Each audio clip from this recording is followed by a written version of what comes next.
Katakan kita percaya 3 Tuhan, itu buku PPKN yang diedarkan di Indonesia. Sehingga ketika kita protes itu dicabut. Saya bisa tunjukkan itu. Saya protes 2 waktu itu. Kenapa di buku PPKN pada waktu itu diajarkan seperti itu? Itu sama seperti yang pada waktu itu Pak Gracia Pelo juga pernah menyuarakan itu. Ya, di salah satu buku agama Islam, mereka itu memframing bahwa Trinitas itu adalah Allah, Isa Al-Masih, dan Maria. Gak pernah ada nih di dalam iman Kristen. Luar biasa, teman-teman. Jadi ini tuh diframingkan ke dalam otak muslim dari kecil. Ya, saya tahu sekali kenapa? Karena teman-teman saya di Indonesia itu ketika saya tanya, kamu kalau ngaji, kamu baca Quran itu kamu tahu nggak sih artinya? Nggak tahu katanya. Itu sebab mereka nggak tahu apa yang mereka baca di dalam kitab Quran ini, teman-teman. Mereka itu nggak tahu artinya. Saya tanya sama teman-teman yang Islam, saya sampai bingung. Saya tuh tanya sama pembantu saya bilang begini, kamu kalau baca Quran ini, saya tanya, kamu artinya tahu nggak? Nggak tahu katanya. Terus saya tanya, yang kamu baca apa? Ya ini bahasa Arabnya itu, tapi nggak ada terjemahnya, nggak ada katanya. Ya, jadi sebenarnya mereka itu di-brainwashkan dari ustadz-ustadz mereka. Ya, Kristen itu menyembah 3 Tuhan dan sebagainya. Kenapa? Karena memang mereka tidak mengenal kebenaran.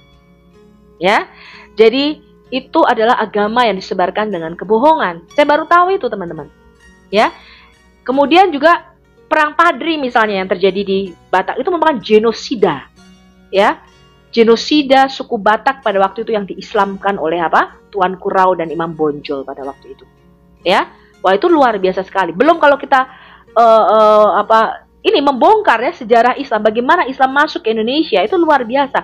Bukan seperti yang dikatakan di kurikulum-kurikulum sekolah dengan perdagangan, dengan perdamaian, tidak. Tidak. Ya, tidak, teman-teman. Ya. Tapi memang itulah fakta sejarah yang ditutupi oleh pemerintah Indonesia. Nah, but anyway, Baswe, saya nggak akan mau panjang lebar dalam video kali ini, karena ini adalah video tantangan saya debat terbuka secara online, ya. 3 nama ini yang saya sebutkan, Donita yang akan kita sponsori, kemudian Abdul Somad dan Adi Hidayat. Silakan Anda kirimkan visa Anda, email visa Anda, sudah saya kasih di YouTube saya, as.cp.indonesia@gmail.com. Silakan Anda datang ke sini. Jangan cuma bisanya ngundang Zakir Naik untuk memframing agama Kristen, teman-teman. Kenapa? Karena mereka nggak pernah mau membuka pertanya jawab, teman-teman. Kayak saya gini loh, Muslim boleh naik, kayak Bang Edis itu loh, Muslim boleh naik. Mereka nggak pernah mau buka itu. Ya, waktu Ahmad Kainama itu masuk ke streamyardnya Pak Bomo, waktu saya kejar. Saya bilang saya mau tanya tentang Islam, katanya Anda mualaf yang paling cerdas, katanya mualaf of the year. Ternyata dia nggak mau jawab pertanyaan saya, teman-teman. Bahkan ketika Muslim ditanya apakah jin itu bisa diselamatkan, Ahmad Kainama pura-pura bingung, nggak ngerti dia apakah jin itu nanti mendapatkan keselamatan apa tidak. Ya. Bingung dia, nggak ngerti jawabannya. Ya, nah itulah makanya teman-teman ya, inilah tantangan saya. Jadi jangan ada lagi yang mengatakan kami tidak berani. Ya nggak berani kalau di Indonesia. Kenapa? Karena kalian main seruduk, main geruduk, main kekerasan. Ya. Kami tidak punya masa. Saya itu beberapa tahun ya, mungkin 7-8 tahun. Saya bergereja di gereja yang mana gembala dan wakil gembala saya itu mantan Islam. Mereka dulunya Muslim. Tapi selama bertahun-tahun saya bergereja di sana, saya tidak pernah mendengar sama sekali mereka bicara tentang Quran, mereka bicara tentang agama Islam, apalagi bicara tentang Muhammad, teman-teman. Sama seperti kalau kita dengarkan misalnya di masjid-masjid, mereka tuh bicara tentang Alkitab, memframing Alkitab kita. Malah kalau ke masjid sekarang bawaannya bukan Quran. Kenapa? Karena mereka baca Quran nggak tahu artinya. Yang mereka bawa itu Alkitab. Ya, thank you buat teman-teman yang sudah support ya. Terima kasih buat pausnya dan semuanya ya. Tapi saya tuh sama sekali bertahun-tahun jadi Kristen nggak pernah dengar di gereja saya itu ngebahas tentang Islam, teman-teman. Luar biasa nggak itu? Ya, oke. Saya rasa itu aja. Nanti kalau mereka merespon dengan mengirimkan visanya, kemudian kita akan atur ya kontaknya, bagaimana caranya, tanggal berapa, jamnya dan harinya, karena saya juga bukan nganggur ya teman-teman. Nanti kita akan atur perdebatannya akan dilakukan seperti apa, moderatornya, harinya, jadwalnya dan sebagainya akan kita atur di kemudian ketika nanti kita mendapatkan respon dari Abdul Somad, Adi Hidayat dengan Donditan. Hanya 3 nama ini ya. Jangan nanya lagi yang lain-lain. Ya, jangan tanya lagi Tasik Ngaji, jangan tanya lagi siapa si Munir, pokoknya jangan tanya lagi apalagi si Nandar. Jangan, udah enggak, itu saya enggak peduli yang kayak gitu-gitu. Ya, silakan Anda datang ke sini, kita lakukan debat offline di Amerika yang akan kita atur jadwalnya kemudian. Oke, shalom buat semua teman-teman. Ya, terima kasih semuanya. Saya harap video kali ini video cukup pendek dan singkat. Kita akan lihat bagaimana responnya Adi Hidayat dengan Abdul Somad dengan Donditan, ya.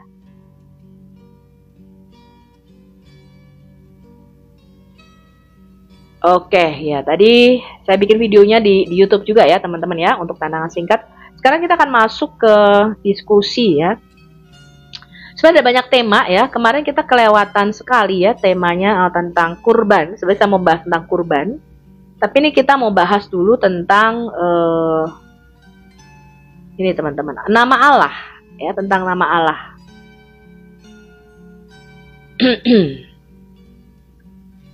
Ya, kita lihat dulu ya.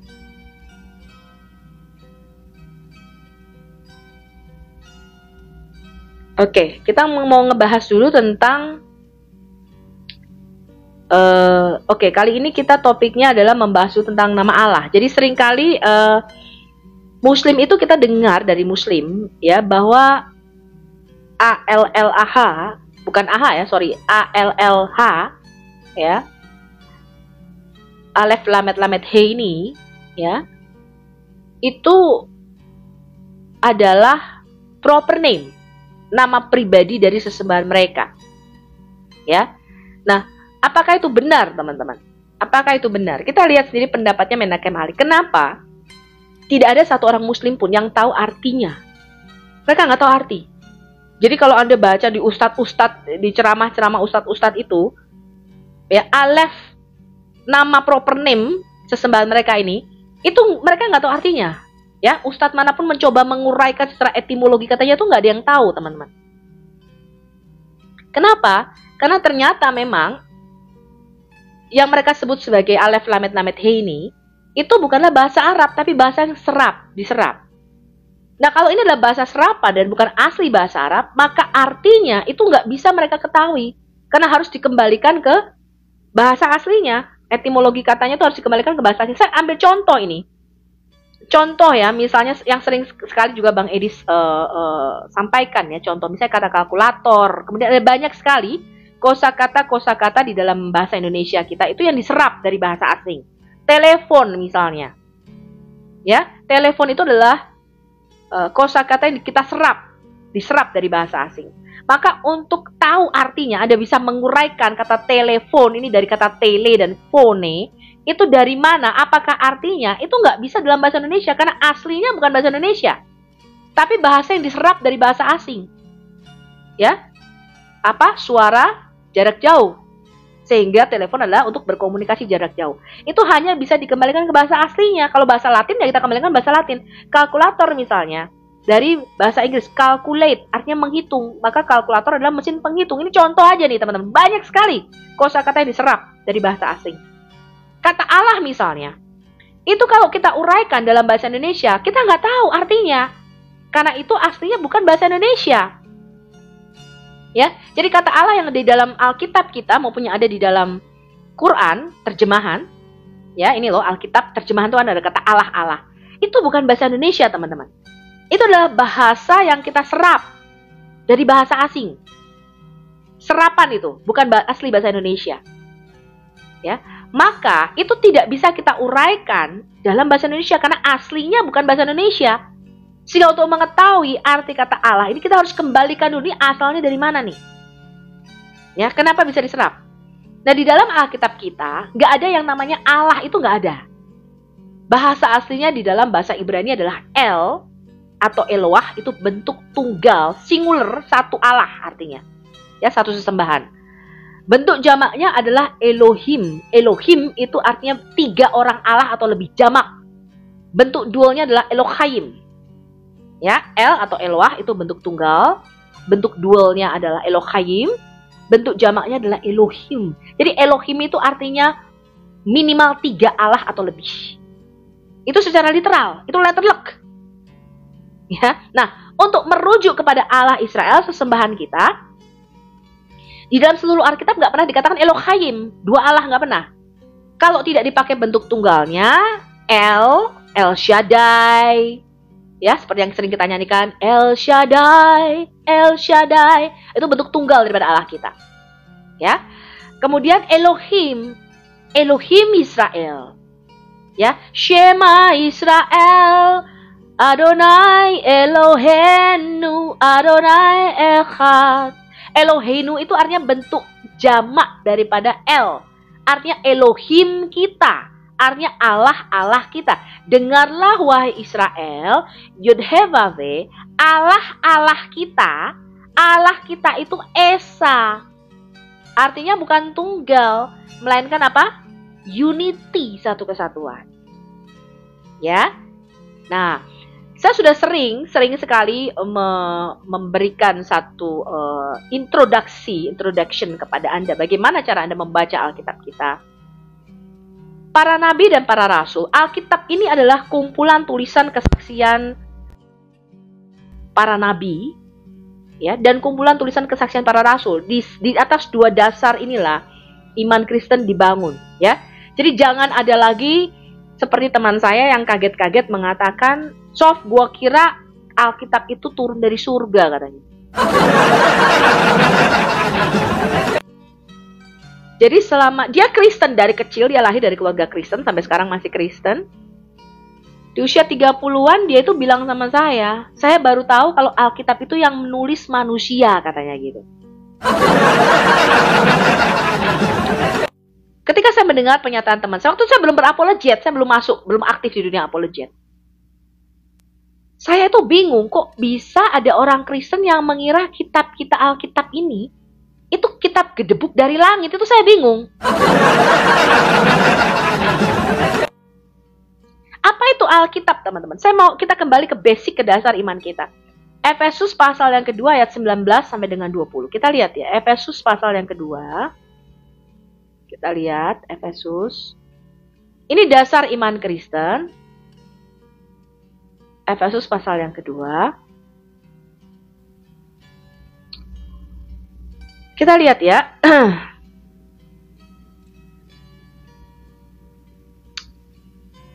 Dia datang, Yesus datang, dan memberitakan damai sejahtera kepada kamu yang jauh. Siapa yang jauh di sini yang dimaksud Rasul Paulus? Kita, bangsa yang tidak bersunat, orang Goyim, non-Yahudi. Itu disebut bangsa Goyim. Ya, non-Yahudi. Disebut orang yang tidak bersunat. Disebut orang yang jauh. Ya, itu terminologi, istilah yang dipakai oleh Rasul Paulus. Dan juga damai sejahtera kepada mereka yang dekat. Siapa yang dekat di sini? Yang dimaksud oleh Rasul Paulus dalam Efesus pasal yang kedua adalah orang Yahudi, orang yang bersunat. Ya. Karena oleh dia, oleh Yesus Kristus, kita kedua belah pihak, baik orang Yahudi maupun non-Yahudi, Anda perlu paham bahwa Rasul Paulus itu diutus secara khusus oleh Yesus. Dia punya satu tugas khusus, beda dari rasul-rasul lainnya. Beda dari Petrus, beda dari Yakobus, beda dari Rasul Yohanes. Rasul Paulus itu mempunyai satu tugas khusus, spesifik, yang mana Roh Kudus memilih Rasul Paulus untuk memberitakan Injil keselamatan bagi bangsa-bangsa non-Yahudi atau bangsa Goyim. Ya, sama seperti Tuhan memilih saya untuk memberitakan secara khusus spesifik bring the true gospel to Muslim, kepada komunitas Muslim. Nah, itu beda. Mungkin panggilan dalam hidup Anda beda. Anda ada yang dipanggil untuk menjadi song leader, untuk mengarang lagu dengan begitu hebat, untuk bernyanyi. Itu talenta yang Tuhan berikan. Ada yang diberikan talenta untuk bernubuat, ya, karunia untuk bernubuat. Ada yang diberikan talenta untuk melayani, ada yang diberikan talenta macam-macam, teman-teman, ya. Karunia-karunia mimpi, menafsirkan bahasa roh, karunia-karunia, banyak karunia-karunia. Tetapi secara khusus Tuhan memilih kita masing-masing, ya, dengan tugas khusus. Nah, Anda harus tetap pada jalur panggilan ini, jangan meleset. Ya, jangan meleset.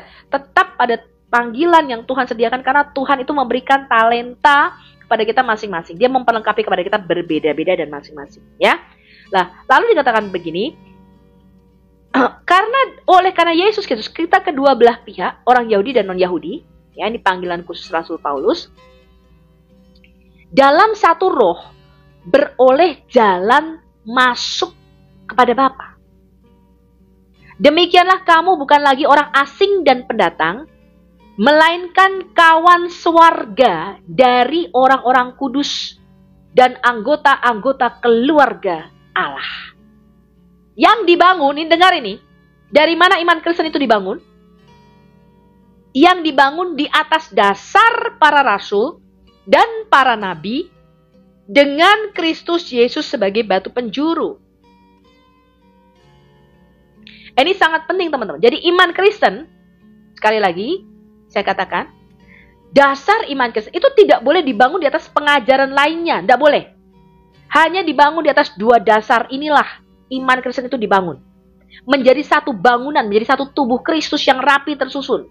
Menjadi dikatakan batu-batu hidup. Kamulah batu-batu hidup yang dibangun, ya, menjadi bait sucinya Allah hanya di atas dua dasar ini. Dasar apa teman-teman?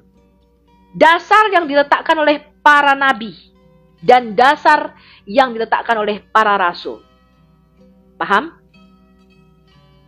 Dengan Yesus Kristus sebagai center, pusat pemberitaan daripada iman kita. Tidak boleh dibangun di atas dasar lain, dan center atau pusatnya nggak boleh yang lain. Pusatnya bukan Sofiatul, pusatnya bukan Bang Edis, pusatnya bukan pastor-pastor dan pendeta, ya. Tapi pusatnya yang kita beritakan Yesus Kristus itu batu penjurunya, bukan kita. Kita tidak membangun kerajaan kita sendiri, tapi kita membangun kerajaan anaknya, yaitu kerajaan terang, kerajaan Kristus Yesus. Pusat pemberitaan iman Kristen tidak boleh diri kita, tapi Yesus Kristus. Ya, kalau ada pengajaran, ya, yang mulai berkata, oh aku ini Mesias yang dijanjikan, ya, dan sebagainya, maka itu adalah satu penyimpangan di dalam pengajaran kekristenan. Kenapa? Karena batu penjurunya bukan lagi yang diberitakan Yesus, melainkan dia sendiri. Ya, dia sendiri. Akhirnya ada banyak orang terlalu mentuhankan pendetanya.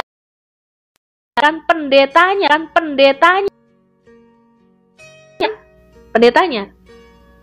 Ya. Nah, apa itu Alkitab? Saya ulangi sekali lagi. Ada banyak orang Kristen ketika dia bicara Alkitab, mereka mengalami Alkitab itu firman Tuhan, Bu Sofi. Ya, saya tidak mengatakan itu keliru, tapi itu umum, generik, itu bahasa awam. Alkitab firman Tuhan. Nah, kalau Anda di dalam dunia apologet, nanti Anda akan ditanya, loh kalau firman Tuhan kenapa ada perkataan iblis di situ? Kenapa ada firmannya iblis? Kenapa ada perkataan keledai di situ? Kenapa ada perkataan Paulus di dalam surat-surat Rasul Paulus? Hah? Karena di dalam benaknya orang Islam, firman itu hanya perkataan. Lah, mereka percaya ini Quran, ini titik komanya 100% itu perkataan si Allah. Tidak ada satupun perkataan manusia. Padahal di sini ada perkataan jin, ada perkataan iblis, ada perkataan semut, apalagi ada perkataan malaikat, ada perkataan setan, apalagi nih di sini macam-macam ini teman-teman. Ini ada perkataan Muhammad. Bahkan perkataan Muhammad masuk menjadi ayat di dalam Quran, teman-teman. Tapi karena Muslim ini kalau baca Quran itu kan hanya baca bahasa Arabnya, mereka nggak tahu artinya, mereka nggak ngerti. Mereka nggak ngerti isi Quran. Dipikir Quran ini perkataan Allah 100. Quran ini perkataan Allah 100. Quran ini perkataan Allah 100. Quran ini perkataan Allah 100. Perkataan setan, ada perkataan apa lagi? Perkataan semut. Perkataan apa lagi? Macam-macam perkataan Muhammad bahkan yang saya heran bisa masuk menjadi ayat dalam Quran. Ya betul, ada perkataan Umar bin Khattab. Ada 4 ayat di mana perkataan nasihat daripada Umar bin Khattab itu menjadi ayat di dalam Quran. Perkataan Umar bin Khattab menjadi ayat dalam Quran, dan itu ada, saya bisa tunjukkan. Ya. Nah, sehingga ketika kita orang Kristen ditanya apa itu Alkitab, saya mau jelaskan, Alkitab itu adalah perpustakaan mini library namanya. Apa artinya Bu Sofi? Artinya Alkitab kita ini itu terdiri dari banyak buku, bukan satu buku, bukan seperti Quran ini teman-teman. Yang dipercaya hanya satu orang, Muhammad. Tapi Alkitab kita itu adalah suatu mini library. Ya, Alkitab kita ini adalah satu perpustakaan kecil, kumpulan buku-buku, bukan satu buku, banyak buku. Bukan satu buku. Ya. Buku-buku apa aja yang ada di dalam Alkitab kita ini, yang dikanon, distandarkan di dalam Alkitab kita ini. Alkitab kita ini merupakan kumpulan tulisan kesaksian para nabi. Di mana para nabi itu bernubuat tentang Yesus Kristus. Karena dikatakan Yesus Kristus itu batu penjuru, center. Para nabi itu bernubuat bahwa nanti akan ada seorang Adam yang kedua. Seorang manusia baru.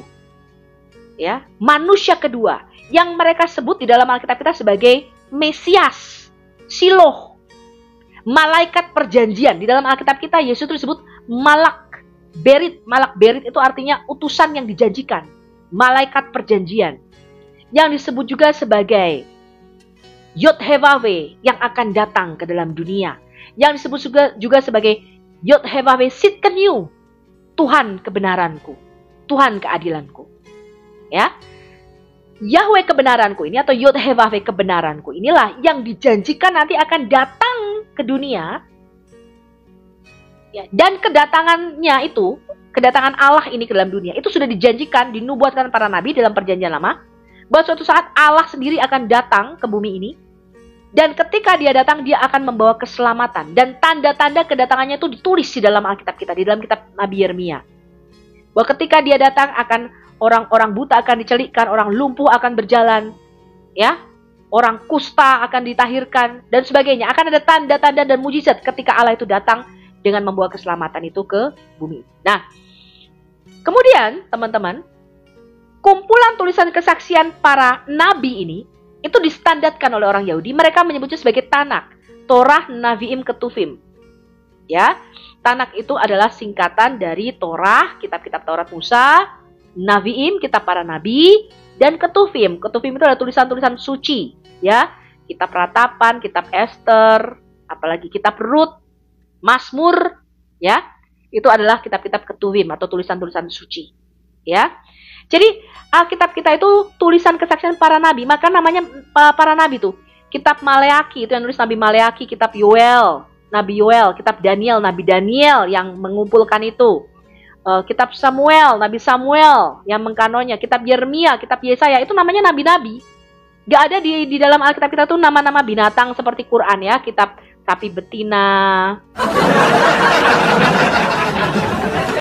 Ya, kitab sapi betina, kitab lebah, kitab semut, itu nggak ada di dalam Alkitab kita. Nggak ada, teman-teman. Ya. Nah, kumpulan kesaksian para nabi ini ditulis oleh para nabi, kemudian dikanon oleh orang Yahudi selama ribuan tahun. Ya, perjanjian lama itu jaraknya ribuan tahun. Dari kitab Kejadian, Taurat Musa, kitab Ayub, kemudian sampai Maleaki, kitab Maleaki kita ditutup terakhir. Itu ribuan tahun. Nah, susunannya ini memang sedikit berbeda dengan Tanak yang dipegang oleh orang Yahudi. Ya, susunannya sedikit berbeda, tetapi tidak merubah sama sekali. Jadi sama persis yang mereka pegang sekarang, dan LAI sekarang lebih banyak menggunakan Masoretic Text. Ya, walaupun saya percaya Septuaginta juga merupakan manuskrip yang bisa kita andalkan, harusnya bisa kita rekonstruksi dari dua besar ini, ya, baik The Dead Sea Scroll, kemudian Septuagint maupun Masoretic Text. Ini sebenarnya kita harmoniskan, ya. Tapi oke lah, kita pakai yang ada saja karena LAI menggunakan Masoretic Text sebagian, ya. Mereka menggunakan namanya Masoretic Text perjanjian lama kita, ya, itu yang sekarang disimpan di Rusia, ya, kodeks yang disimpan di Rusia, ya, kodeks perjanjian lama, kodeks Masorah kita itu disimpan di Rusia. Nah, perjanjian baru menggunakan Textus Receptus, ya. Jadi majority text dari teks Yunani kita itu namanya Textus Receptus, ya. Nah, kemudian tulisan kesaksian para rasul yang bersaksi, ya, bahwa semua nubuatan para nabi dalam perjanjian lama itu sudah digenapi, bahwa Mesias itu sudah datang seperti yang dijanjikan para nabi.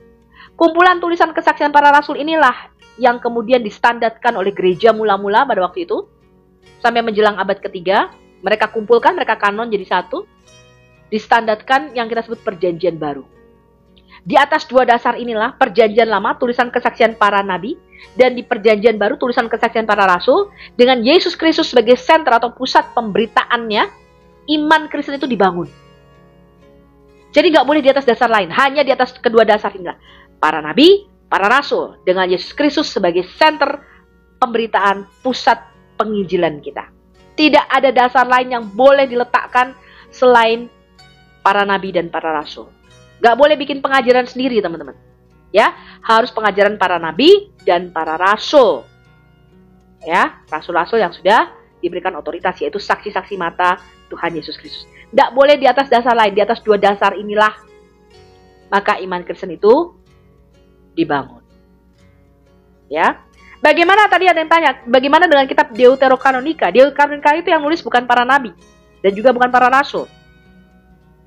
Karena itu tidak dimasukkan di dalam kanon Alkitab kita. Apakah boleh dibaca? Boleh, karena kitab Deuterokanonika bukan kanon kedua. Kata Deu itu artinya kedua, ya. Kalau tanah kita itu disebut protokanon atau kanon yang pertama. Maka Deuterokanonika adalah kanon yang kedua. Boleh dibaca nggak? Boleh, karena itu kitab sejarah. Ya, sejarah antara kekosongan dari Wahyu terakhir, Maleaki, sampai pada kelahiran Yesus itu ada kekosongan selama hampir ratusan tahun. Ya, itu ada sejarah yang panjang, pemberontakan demi pemberontakan, bagaimana kerajaan Israel itu dikuasai, ya. Pemberontakan Yudas Makabe dan sebagainya itu ada di dalam kitab Deuterokanonika. Jadi merupakan kitab sejarah yang boleh dibaca, boleh. Tapi bukan merupakan protokanon, bukan merupakan tulisan para nabi dan juga bukan merupakan tulisan para rasul. Di mana iman kita tidak dibangun di atasnya. Ya, bahkan bukan hanya Deuterokanonika, teman-teman, mungkin bagi Anda yang awam ya, belum mempelajari secara dalam. Pada waktu itu di zaman Yesus ya, abad-abad pertama, bukan hanya kitab Deuterokanonika yang mereka pegang. Mereka itu pegang banyak kitab. Ya, mereka pegang banyak kitab. Ada yang memegang banyak buku, misalnya The Life of Adam and Eve. Ya, menceritakan bagaimana kehidupan Adam and Eve sekarang. Kitab Henok itu dipegang, bahkan sampai sekarang gereja di Afrika memegang kitab Henok yang pertama ini terutama ya. Kitab Henok yang kedua, The Book of Giant, itu juga dipegang oleh kaum Yahudi Essenes. Jadi ada banyak kitab-kitab lainnya itu, tapi itu bukan merupakan dasar iman kita. Boleh dibaca nggak? Boleh. Boleh, karena para rasul pun membacanya. Ya, membacanya. Tetapi bukan merupakan dasar iman kita. Dasar iman kita tuh hanya diletakkan oleh para nabi dengan para rasul sebagai batu penjurunya. Gitu ya. Paham, teman-teman? Oke, ada lagi. Sekarang kita mau bahas kata Allah. Kita lihat ini adalah dari Menachem Ali ya. Kita lihat ini, teman-teman. Kita lihat ini apa kata Menachem Ali. Mengapa Muslim itu tidak ada yang tahu kata Allah? Arti kata Allah itu mereka nggak ada yang tahu. Kenapa? Coba kita lihat ini. Dalam literatur kita, alif lam lam ha itu juga sebetulnya bukan berasal dari bahasa Arab. Itu dari bahasa yang kita tidak tahu tapi kemudian diarabkan.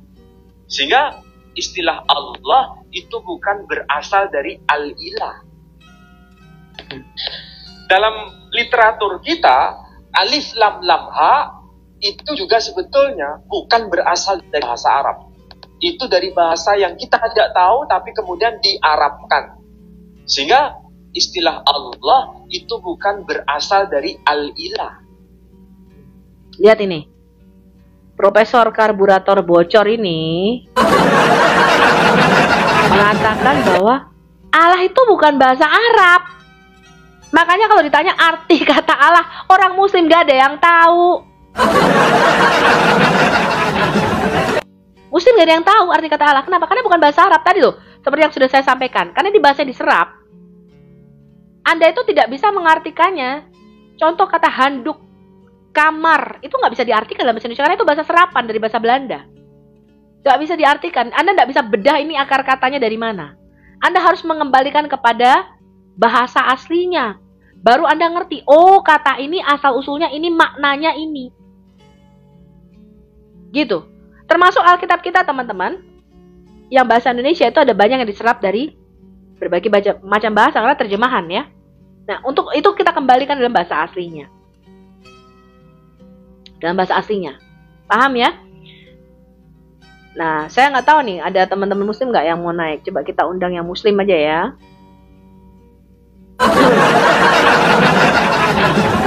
Allah ini bukan bahasa Arab, karena nggak ada yang tahu artinya. Nah, tapi banyak orang itu mengasumsikan, karena kita itu Kristen itu di Indonesia, terus terang sekali, itu banyak terpengaruh oleh paham teologi Islam. Jadi orang Islam kalau mendengar kata Allah, Allah gitu ya, pada mulanya Allah menciptakan, mereka pikir itu Allahnya itu, kata Allah itu maksudnya itu Allah Subhanahu Wa Taala, Tuhan sesembahan mereka. Nah, itu karena orang awam. Ya, jadi kalau Anda lihat tuh muslim-muslim awam kalau naik, itu kan Bu Sofi di Alkitab Ibu kan ada tulisan tuh pada mulanya Allah menciptakan langit dan bumi. Berarti itu kan Allah, Bu. Allah kan Allah Subhanahu Wa Taala, Bu. Itu awam. Ya. Karena itu orang Kristen pun juga nggak boleh awam. Ya, kenapa? Karena ketika mendengar kata Allah, mereka pikir itu adalah pencipta. Sama seperti orang Kristen kalau mendengar kata Allah, itu dalam otaknya mereka berpikir ini pencipta, teman-teman. Ya. Nah, itu adalah sesuatu yang keliru. Sesuatu yang keliru. Jadi Allah di dalam Alkitab itu bukan sebuah nama, melainkan jenis makhluk roh. Ya, ini juga beda pemahaman antara Kristen dengan Islam. Di dalam Islam itu kalau tidak kolik makhluk, dan mereka kebingungan. Kalau Anda tanya sama orang Islam, ini Quran ini kolik apa makhluk? Pencipta apa ciptaan? Mereka nggak bisa jawab. Mereka nggak bisa jawab, teman-teman. Tahu nggak kenapa mereka nggak bisa jawab? Karena Quran ini menurut agama Islam punya dua natur. Dia bersifat kalam nafsi, dia bersifat kodim kekal. Satu hakikat sama Allahnya, sifatnya kodim kekal. Sebagai nafasnya Allah, sebagai kalam nafsinya Allah. Tapi Quran ini juga bersifat kalam lafsi. Bukunya, tintanya, ini semua cetakan pabrik. Ini ciptaan.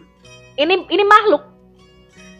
Karena itu Quran ini mempunyai dua hakikat. Dia kolik, dia pencipta, sekaligus dia makhluk, ciptaan. Itu menurut pandangan Islam. Karena itu orang Islam tidak ada yang bisa jawab, ini Quran ini kolik apa makhluk, itu mereka tuh bingung, teman-teman. Saya kasih tahu Anda, kenapa? Karena firman di dalam Alkitab kita itu bukan perkataan. Firman itu hidup di dalam Alkitab kita, merupakan satu pribadi.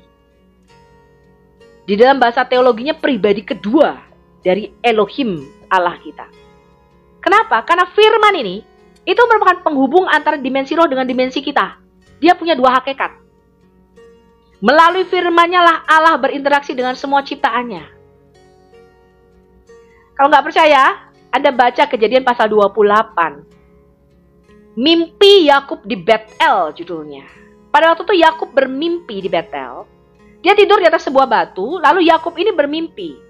Dia itu melihat sebuah tangga yang ujungnya sampai ke langit, ke surga.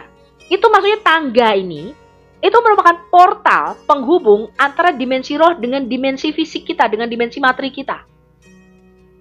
Ya. Ini di dalam dunia timur dekat purba disebut sebagai poros bumi. Atau bahasa kerennya namanya aksis mundi.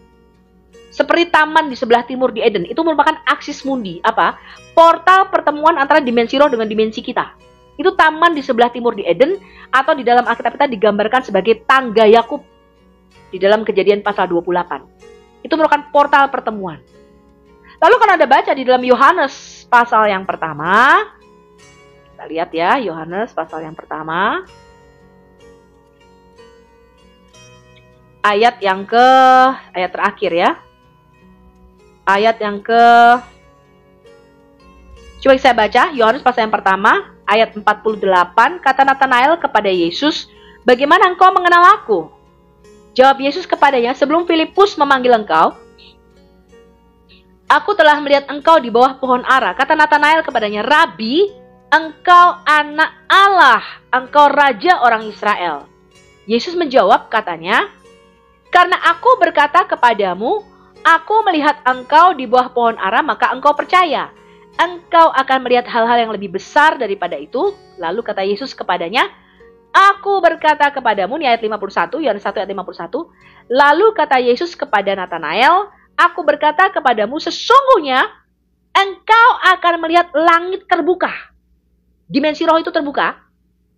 Dan malaikat-malaikat Allah turun naik di atas anak manusia. Yesus mengklaim di Yohanes pasal 1 ayat ke-51 bahwa dialah tangga yang dilihat Yakub yang menghubungkan antara bumi dan langit. Dialah tangga, portal yang menghubungkan, dialah jalan yang menghubungkan antara surga dan bumi. Karena itu firman itu merupakan pengantara, perantara. Paham ya? Karena itu dia punya dua natur. Ya? Dia itu punya dua natur, teman-teman. Di dalam Alkitab kita, Yesus itu mempunyai kodrat natur Allah, dia dalam rupa Allah, kemudian dia mengosongkan diri, mengambil rupa manusia. Dia punya dua natur. Morphetheos dalam rupa Allah, juga doulos sebagai seorang hamba, sebagai manusia. Dia punya dua natur.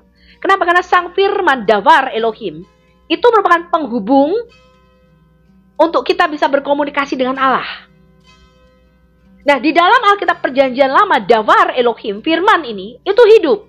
Dia bukan berupa perkataan, gelombang suara atau kata-kata A, I, U, E, O, bukan. Di dalam seluruh Perjanjian Lama, Davar ini mengambil rupa. Dia merupakan satu pribadi yang diidentifikasikan adalah Tuhan itu sendiri. Saya bisa tunjukkan ayatnya. Tetapi Davar Elohim, firman ini, itu bisa dibedakan dari yang mengutusnya. Heran gak tuh? Jadi Davar ini, firman, itu ya Tuhan itu sendiri, tapi bisa dibedakan dari yang mengutusnya. Gitu loh. Contoh ini, kayak gambar saya. Kalau Anda lihat gambar saya itu ya saya. Ya bukan saya gitu loh. Artinya kalau Anda lihat foto saya, itu ya saya, fotonya Bu Sofi. Tapi gambar ini bukan saya gitu loh. Bisa dibedakan dari saya. Paham? Nah, permasalahannya adalah, lalu kalau ditanya, Bu Sofi, kenapa Anda sering menganalogikan Trinitas itu seperti manusia, ada jiwa, ada tubuh, ada rohnya? Kenapa saya suka menggambarkan keehatan, ehad, esa, itu dengan diri kita sendiri? Karena Alkitab mengatakan manusia merupakan gambar Allah, bayangan. Gambar itu artinya gambar itu artinya bayangan, replika dari aslinya. Ya, replika dari aslinya. Dia bisa dibedakan dari aslinya. Kayak Anda misalnya lihat patungnya Bu Sofi, misalnya Bu Sofi nih, saya dibikin patung. Kalau Anda lihat, loh ini kan Bu Sofi, ini patungnya Bu Sofi, tapi itu juga bukan saya gitu loh. Tapi itu ya saya gitu loh, gambarnya saya gitu loh. Paham ya? Nah, kata gambar itu artinya replika dari aslinya. Kenapa saya suka menganalogikan seperti diri saya sendiri? Ya, ada roh, ada tubuh, ada jiwa. Karena kalau Anda itu sering sekali orang Trinitas itu menganalogikan Allah Trinitas itu seperti ada matahari, bahkan saya dengar ada yang seperti batok kelapa, ada yang seperti telur, ada yang seperti air, ada es, ada uap. Itu nggak tepat, teman-teman. Kenapa?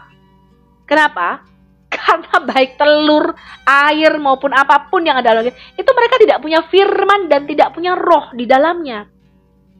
Matahari itu nggak punya firman, matahari juga nggak punya roh. Batok kelapa apalagi, kalau Anda menganalogikan Trinitas seperti batok kelapa, Bu, ada tempurungnya, ada apa itu, ada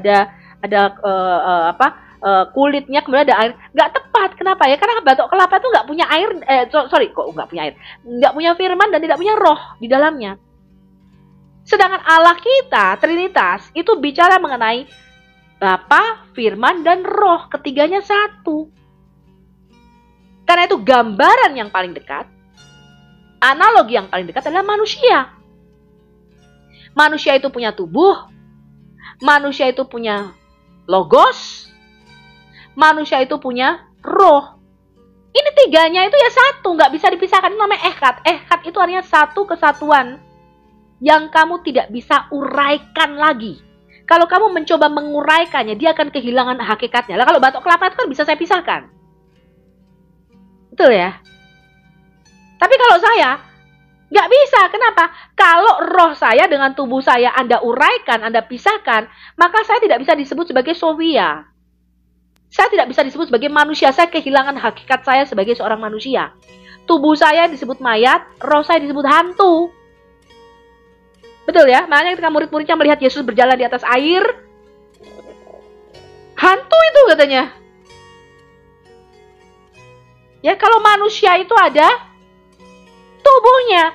Nah, Anda lihat ketika Thomas pada waktu itu, murid-murid lain itu ditampaki oleh Yesus. Yesus menampakkan diri kepada para rasul setelah dia mati dan bangkit. Thomas gak ada di situ.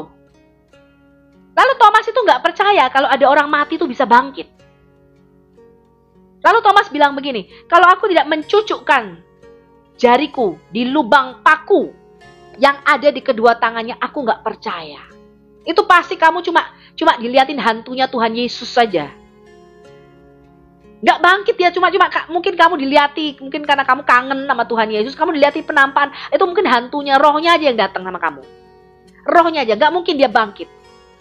Kenapa? Saya kasih tahu Anda, karena bagi iman orang Yahudi, kalau kamu memberitakan ada orang mati yang bangkit, itu harus punya tubuh, teman-teman. Maka ketika Yesus kemudian 8 hari, kemudian Yesus menampakkan diri dan Thomas ada di situ, Yesus tiba-tiba muncul di tengah-tengah ruangan itu, dikatakan ruangan itu ditutup semuanya, pintu dan jendelanya ditutup. Yesus tiba-tiba menampakkan diri di tengah-tengah para rasul, Thomas ada di situ. Tuhan Yesus ngomong begini sama Thomas, Thomas, ini aku. Cucukkanlah jarimu di kedua lubang paku di tanganku ini dan di lambungku, kata Yesus. Aku sendirilah ini. Kalau hantu, kata Yesus, dia nggak punya tulang dan daging. Maka Thomas berkata apa? Thomas sujud menyembah dan berkata, ya Tuhanku dan Allahku. Lalu Yesus berkata, karena kamu melihat aku, kamu percaya. Tapi berbahagialah mereka yang tidak melihat, namun percaya. Betul ya? Kita percayakan kebangkitan tubuh. Suatu saat, tubuh kita ini nggak bisa dibaharui, diciptakan ulang di dunia ini. Kenapa? Karena dikatakan Allah telah menghukum dosa di dalam daging. Dan dikatakan tubuh kita ini harus mati karena dosa kita. Ya, karena segala dosa-dosa kita. Ya. Nah, jadi itulah namanya keselamatan di dalam Yesus Kristus, teman-teman. Keselamatan itu bukan kita masuk ke surga dalam pengertian nanti kita masuk ke dunia. Bukan, itu bukan keselamatan. Keselamatan itu artinya kesatuan tubuh, jiwa, dan roh yang diciptakan ulang, dibaharui, diciptakan ulang menurut rupa dan gambar kaliknya, dikembalikan lagi serupa dengan gambar Allah. Itu maksudnya keselamatan. Ketika kita percaya kepada Yesus, maka di dalam iman kita kepada Yesus, roh kita dilahirkan kembali. Itu yang pertama kali terjadi kalau Anda lahir kembali. Yang kedua, jiwa kita ini, pikiran kita ini yang rusak, ya, itu akan terus-menerus dibaharui setiap hari. Dengan cara apa? Jiwa kita yang rusak ini dibaharui. Bersekutu dengan Tuhan. Kemudian kita membaca firman Tuhan. Bersekutu dengan Roh Kudus. Kemudian kita bersekutu dengan teman-teman satu iman. Ya. Jiwa kita yang rusak ini akan dibaharui. Tapi tubuh kita itu nggak bisa, teman-teman. Tubuh saya akan makin tua, makin ubanan, makin keriput. Akhirnya saya mati. Makin lemah tubuh saya ini. Ya, dikatakan kita ini tinggal di dalam bejana tanah liat yang lemah, yang punya banyak kelemahan. Ya, saya akan mati, teman-teman. Nggak bisa dibaharui tubuh saya ini. Tetapi Tuhan Yesus menjanjikan begini, kalau kamu percaya kepadaku, maka suatu saat nanti Yesus menjanjikan apa? Kebangkitan tubuh, kebangkitan badan. Untuk apa kita punya tubuh yang baru? Bukan untuk masuk surga. Bukan. Tapi Yesus berkata untuk masuk dalam kerajaan Mesias nanti. Di langit yang baru dan bumi yang baru. Yaitu dunia yang akan datang. Yesus berkata nanti. I will make a new world. Ya, seperti lagu-lagu tuh. A whole new world. A whole new world. Di mana dunia yang Tuhan janjikan nanti tidak ada kutuk. Tidak ada penghakiman. Gak ada lagi sakit penyakit. Kitab Wahyu mengatakan nanti di dunia yang akan datang, di langit yang baru dan bumi yang baru, tidak ada lagi air mata, tidak akan ada lagi perkabungan, tidak akan lagi duka cita, tidak akan ada lagi kematian. Jadi katakan tidak ada yang berbuat jahat di gunungku yang kudus. Nanti nggak ada lagi tuh yang ketipu uang arisan, apalagi ketipu investasi bod,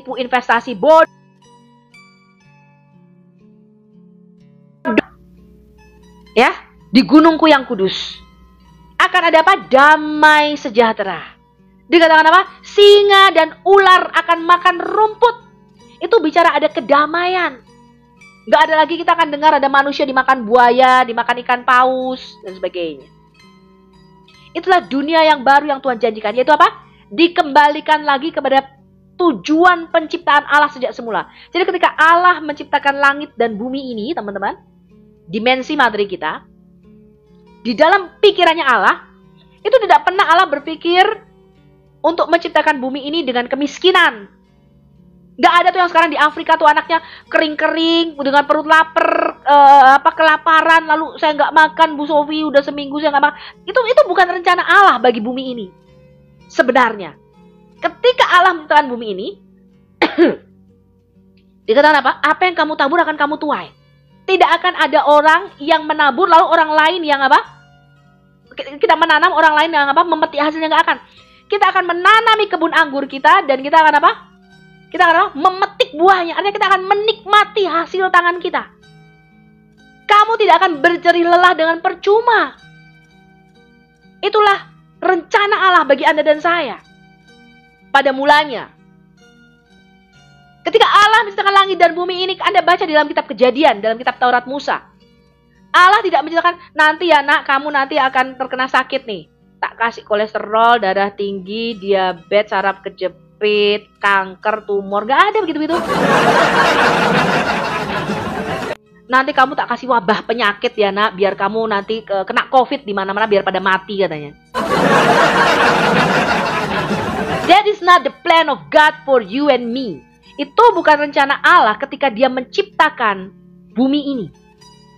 Dikatakan gini, Tuhan melihat segala sesuatunya baik.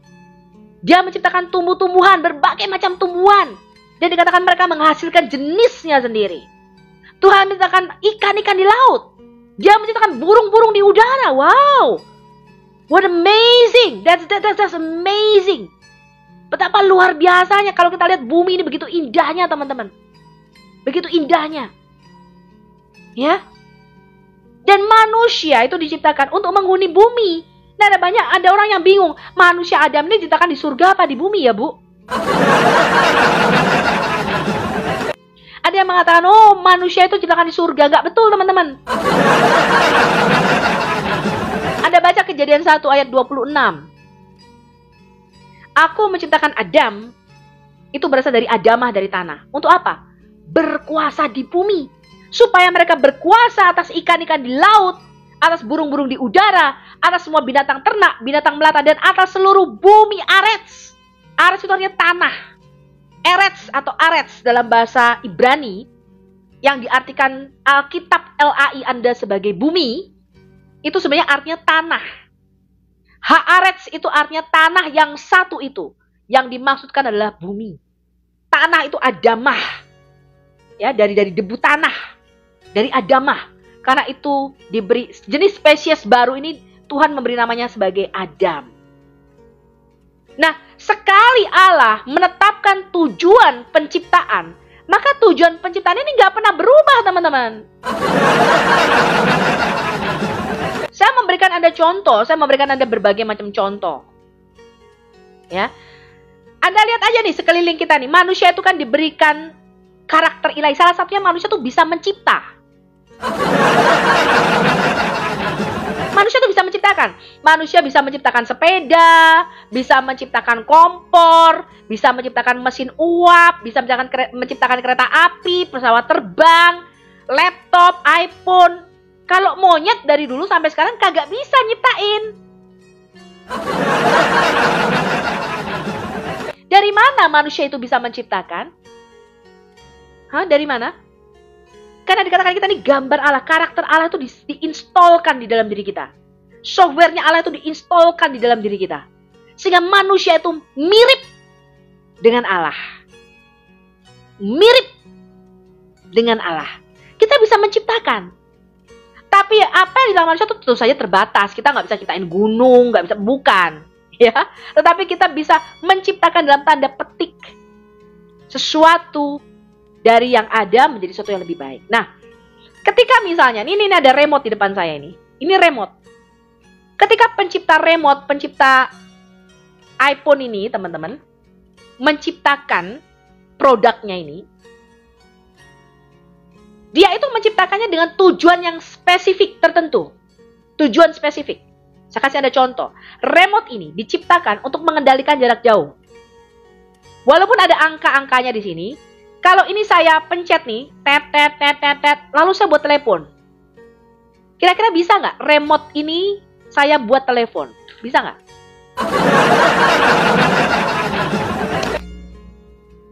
Nggak bisa. Kenapa? Karena ketika pencipta remote ini menciptakan remote ini, dia menciptakannya bukan dengan tujuan untuk berkomunikasi. Maka walaupun saya pencet-pencet ini nomornya, nggak bisa saya buat telepon remote ini. Karena secara spesifik, dia diciptakan dengan tujuan tertentu. Dan tujuan penciptaannya ini tidak berubah. Nggak mungkin remote TV ini bisa buat telepon gitu loh teman-teman, maksud saya. Paham? Paham?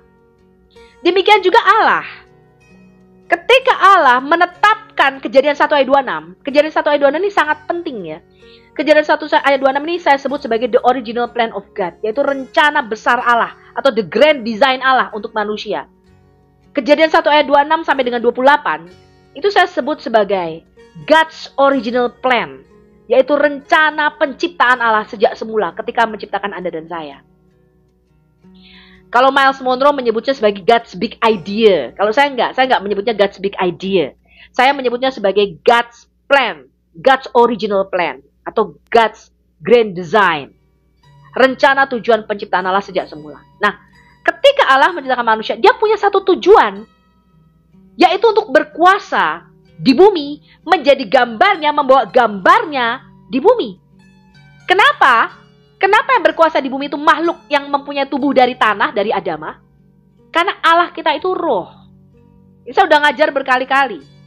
Di dalam Alkitab kita, Allah itu tidak pernah menciptakan agama. Allah itu menciptakan kerajaan. Kerajaan apa yang dia ciptakan? Berkali-kali saya katakan, Kolose 1 ayat 15 dan 16. Allah menciptakan kerajaan, singgasana, pemerintahan, dan otoritas. Dua. Satu disebut kerajaan yang tidak kelihatan di dalam Alkitab kita. Ya, kerajaan yang tidak kelihatan adalah kerajaan roh. Dan yang kedua, dia sebut itu yang di surga, penghuninya bukan manusia. Jadi surga itu diciptakan untuk dihuni manusia. Surga itu diciptakan untuk para makhluk roh. Ya. Nah, di dalam Alkitab kita, para penghuni surga ini disebut Bene Ha Elohim, anak-anak Allah. Itu para malaikat, serafim, kerubim, beberapa makhluk roh yang disebutkan di dalam Alkitab kita. Enggak semua. Ya, saya nggak tahu. Tetapi di dalam Alkitab kita hanya beberapa. Serafim, kerubim, ofanim, para malaikat. Itu adalah makhluk roh. Itu penghuni surga di dalam Alkitab kita namanya. Ya, itu disebut di dalam Alkitab kita sebagai kerajaan yang tidak kelihatan. Yang disebut kerajaan surga, yaitu kerajaan dimensi roh. Kemudian yang kedua, Allah itu menciptakan kerajaan yang kelihatan di dalam Alkitab kita. Kerajaan yang kelihatan ini disebut kerajaan materi. Ini adalah dimensi ruang dan waktu kita. Kerajaan fisik. Yang satu adalah kerajaan roh, metafisika. Yang satu adalah kerajaan fisik, materi kita. Kerajaan yang kelihatan ini, di dalam Kolose 1 ayat 15 dan 16, disebut sebagai kerajaan yang ada di bumi, yang ada di bumi kita, di Arets. Nah, penghuninya itu bukan para malaikat. Para malaikat, para makhluk itu nggak boleh menghuni bumi. Mereka ilegal di bumi. Penghuni bumi, penghuni kerajaan di bumi, itu adalah Adam. Dan anak-anak Allah, para malaikat, itu menggambarkan, mencerminkan sebagai gambar Allah di dalam dimensi roh. Mereka adalah gambar kemuliaan Allah di dalam dimensi roh. Tetapi kita, manusia, adalah gambar kemuliaan Allah di dalam dimensi materi. Itu tugas kita. Kenapa? Karena Allah itu roh. Dia nggak punya ini loh, nggak punya tubuh fisik kayak Anda dan saya ini loh. Dia bukan berdasar dari tanah. Dia tuh nggak punya bentuk fisik kayak Anda dan saya ini. Karena Allah itu roh. Paham ya? Karena itu kerajaan di bumi itu diberikan oleh Tuhan kepada kita. Mazmur 115 ayat 16. Dan langit itu langit kepunyaan Yod-Heh-Wah-Weh, artinya dimensi roh. Itu adalah daerah kekuasaannya Tuhan kita. Itu kerajaan roh. Dia raja surga. Di dalam Alkitab kita Allah itu disebut raja surga. Dan bumi ini dikatakan telah diberikannya kepada anak-anak Adam. Anda dan saya itu berkuasanya di bumi, bukan di surga. Anda dan saya itu nggak boleh ke surga. Tapi baik Islam, Muslim maupun Kristen itu gambarnya pengen ke surga terus. Nah, sekali Allah menetapkan tujuan penciptaan manusia berada di bumi, maka tujuan penciptaan ini tidak berubah. Saya kasih tahu Anda. Karena itu ketika Yesus itu datang sebagai manusia, dia nuzul, Allah itu datang ya menjadi manusia. Apa tujuan Yesus datang? Itu bukan membawa manusia ke surga. Ini berkali-kali saya katakan. Tujuan Yesus datang itu untuk mengembalikan lagi kepada tujuan penciptaan sejak semula. Maka suatu saat nanti, langit dan bumi kita yang pertama ini, yang sudah ada kutuk, ada dosa, ada kejahatan, ada kemiskinan, ada ketelanjangan, ada sakit penyakit, ada keterpisahan dari Allah. Allah tidak lagi bisa berkemah di tengah-tengah kita karena dosa kita. Itu akan dibaharui, diciptakan ulang oleh Tuhan kita. Maka dikatakan nanti akan ada langit yang baru dan bumi yang baru. Ini sama seperti yang dikatakan di dalam Quran. Surah Ibrahim ayat yang ke-48. Kalau Anda baca surah Ibrahim ayat 48. Dikatakan di situ Allah akan menciptakan bumi yang baru dan langit yang baru. Bentar ya, saya minum dulu ya. Udah kelamaan ngomong.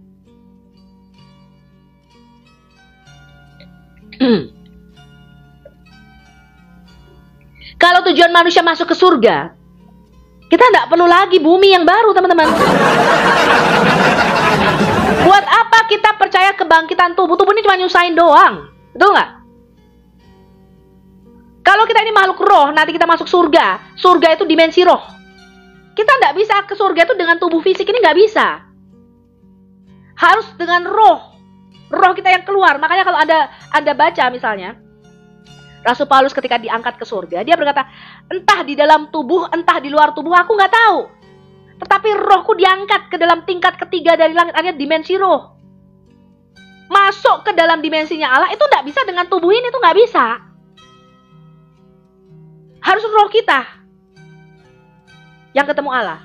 Lah, lalu kenapa kita orang percaya suatu saat tubuh kita ini akan dibangkitkan kembali? Karena untuk menghuni bumi yang baru nanti. Yaitu dunia yang lain, dunia yang baru. Di mana kerajaan Allah itu bertahta di tengah-tengah kita. Dikatakan sekali lagi kemah Allah ada di tengah-tengah manusia. Kenapa sekarang Allah nggak bisa berkemah secara meraja, secara total berada di... Karena bumi ini ada dosa. Dan Allah itu nggak bisa toleransi dengan dosa. Nggak bisa toleransi dengan dosa. Paham? Jadi tujuan Yesus itu datang untuk menyelamatkan roh kita, jiwa kita, dan tubuh kita. Menjadi ciptaan yang baru. Menjadi Adam yang baru. Menjadi manusia yang baru. Supaya apa? Supaya bisa masuk ke dalam kerajaan surga nanti yang baru. Paham? Karena itu kita umat Kristen percaya kebangkitan tubuh. Nah, di Islam sama, di Quran dikatakan surat Ibrahim ayat 48, si Allah ini nanti akan menciptakan langit yang baru dan bumi yang baru. Heran gak itu? Tapi mereka berpikir, mereka ini akan masuk surga, bayangin teman-teman.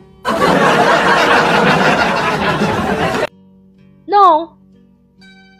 Sekali Allah menetapkan tujuan, sama seperti remote tadi, ditetapkan dengan tujuan penciptaan untuk mengendalikan jarak jauh. Ini nggak pernah berubah tujuan penciptaannya sekali dia diciptakan.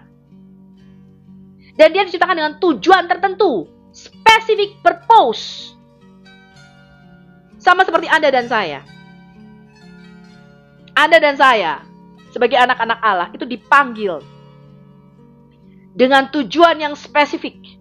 Saya nggak tahu panggilan Tuhan, panggilan surgawi di dalam hidup Bapak Ibu sekalian, teman-teman, punya panggilan spesifik. Ada yang dipanggil menjadi pendeta, ada yang dipanggil menjadi pengusaha, ya, untuk mensupport pekerjaan anak-anak Allah. Ada yang dipanggil untuk apa?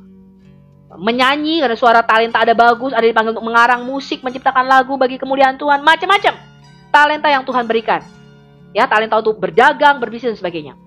Tapi ada spesifik tujuan Allah memanggil saya dan Anda. Itu pasti Tuhan itu menciptakan itu sebagai bejana tanah liat, punya tujuan untuk apa ini? Ada dasar diciptakan. Nah, tugas kita adalah mencari tahu panggilan itu. Ketika Anda bergerak di dalam panggilanmu, ketika sama seperti Anda bergerak, maka panggilan itu menjadi maksimal. Contoh kalau saya nggak bisa main musik, ya kan? Bisanya cuma kreng gitu doang, ya kan?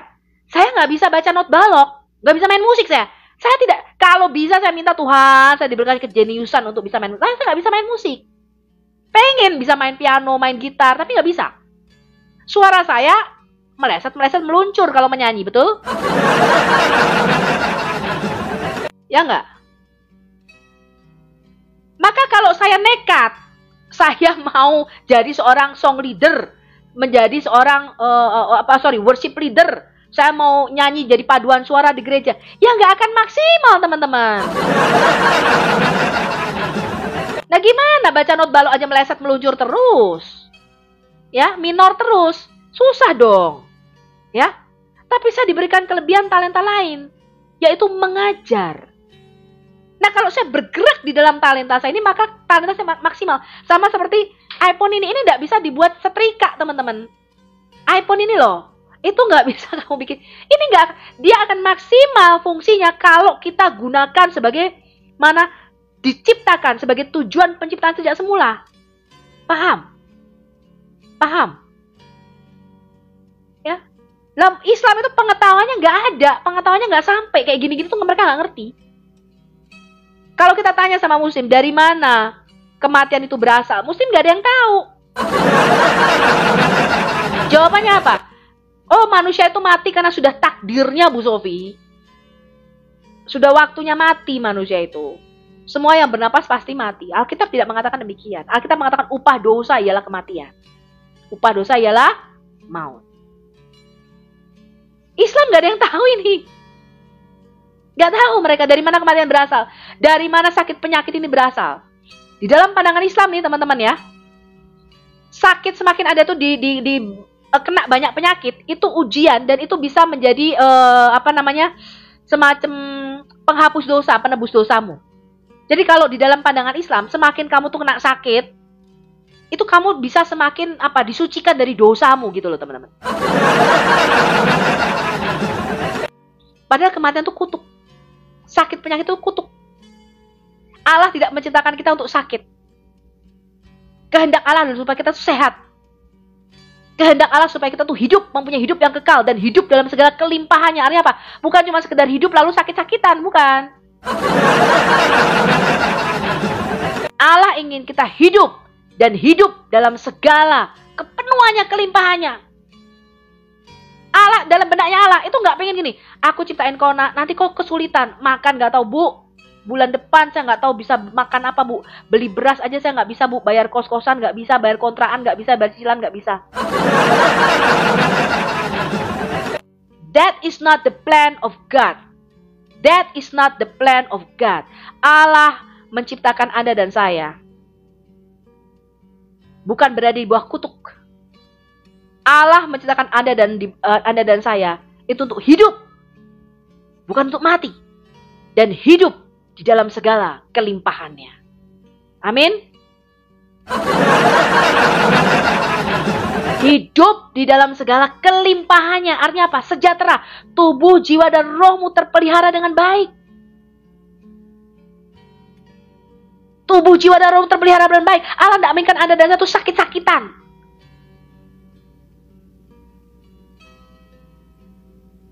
Ya, saya tuh punya sakit asma, teman-teman.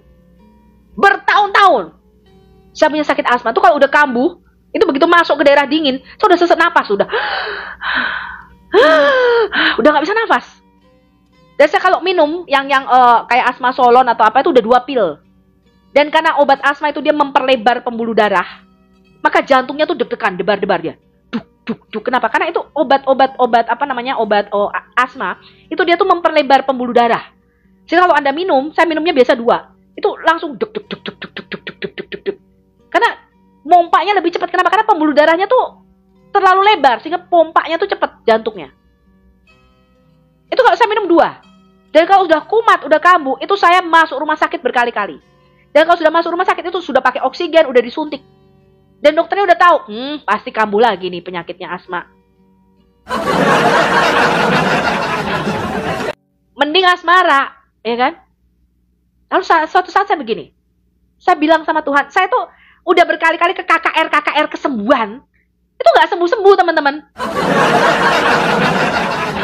Katanya pendeta ini tumpang tangan sembuh, tumpang tangan sembuh. Saya berkali-kali kok tumpang tangan nggak sembuh-sembuh. Malah asmanya makin menjadi. Dan asma saya tuh nokturnal, tahu nggak nokturnal? Jadi kalau malam jam 2, jam 3 pagi kayak gini nih, tadi jam 3 pagi saya bangun, itu udah nggak bisa nafas saya. Apalagi kalau ada AC, saya tuh nggak bisa pakai AC. Kenapa? Udah langsung begini nafasnya. Wow, sekarang AC saya udah paling dingin, kalau nggak paling dingin nggak bisa. Udah paling dingin tuh, bisa putar paling dingin. Dulu masuk ke tempat salju nggak bisa. Kemarin saya ke Jepang main-main di salju teman-teman. Di udara dingin. Suatu saat saya tuh berdoa sama Tuhan. Saya bilang, Tuhan, saya kambuh asmanya waktu itu. Lebih baik mati deh. Jadi asma itu hidup tak mau, mati segan gitu ya. Hidup segan, mati tak mau. Itu orang sakit asma tuh gitu teman. Gak bisa nafas. Itu kalau udah sakit sampai ke sini tuh. Sampai ke belakang. Karena paru-parunya kan didesak untuk nafas. Ya. Nah. Saya bilang sama Tuhan, Tuhan, lebih baik ambil aja deh nyawa saya. Udah gak kuat saya sakit ini. Saya kalau udah itu kemana-mana harus pakai brikasma, harus pakai yang semprot dulu teman-teman, yang disemprot di sini itu. Lalu saya berdoa sama Tuhan begini, saya ini udah melayani engkau kok saya tuh kena sakit asma, saya bilang. Saya bingung sama Tuhan, saya bilang, Tuhan, aku baca di kitabmu ini, bukankah sakit penyakit ini tuh, sakitku ini kan gampang. Menurut dokter ini gak ada obat, gak ada obatnya. Tapi aku percaya Engkau bisa sembuhkan aku, Tuhan. Bukankah di dalam kitabmu ini tertulis orang buta, matanya buta kau celikkan. Orang lumpuh berjalan, orang sakit kusta kau sembuhkan. Ini asma ini kan harusnya gampang tuh Tuhan buat kau untuk sembuhkan. Hah? Terus Tuhan bilang sama saya gini, kamu percaya aku bisa sembuhkan? Ya, aku percaya. Aku melihat kesembuhan di depan mataku. Orang kakinya panjang pendek bisa sama. Ada banyak mujizat-mujizat. Tapi kok aku nggak kena, udah tumpangi tangan berkali-kali sama pendeta, kagak sembuh juga gue.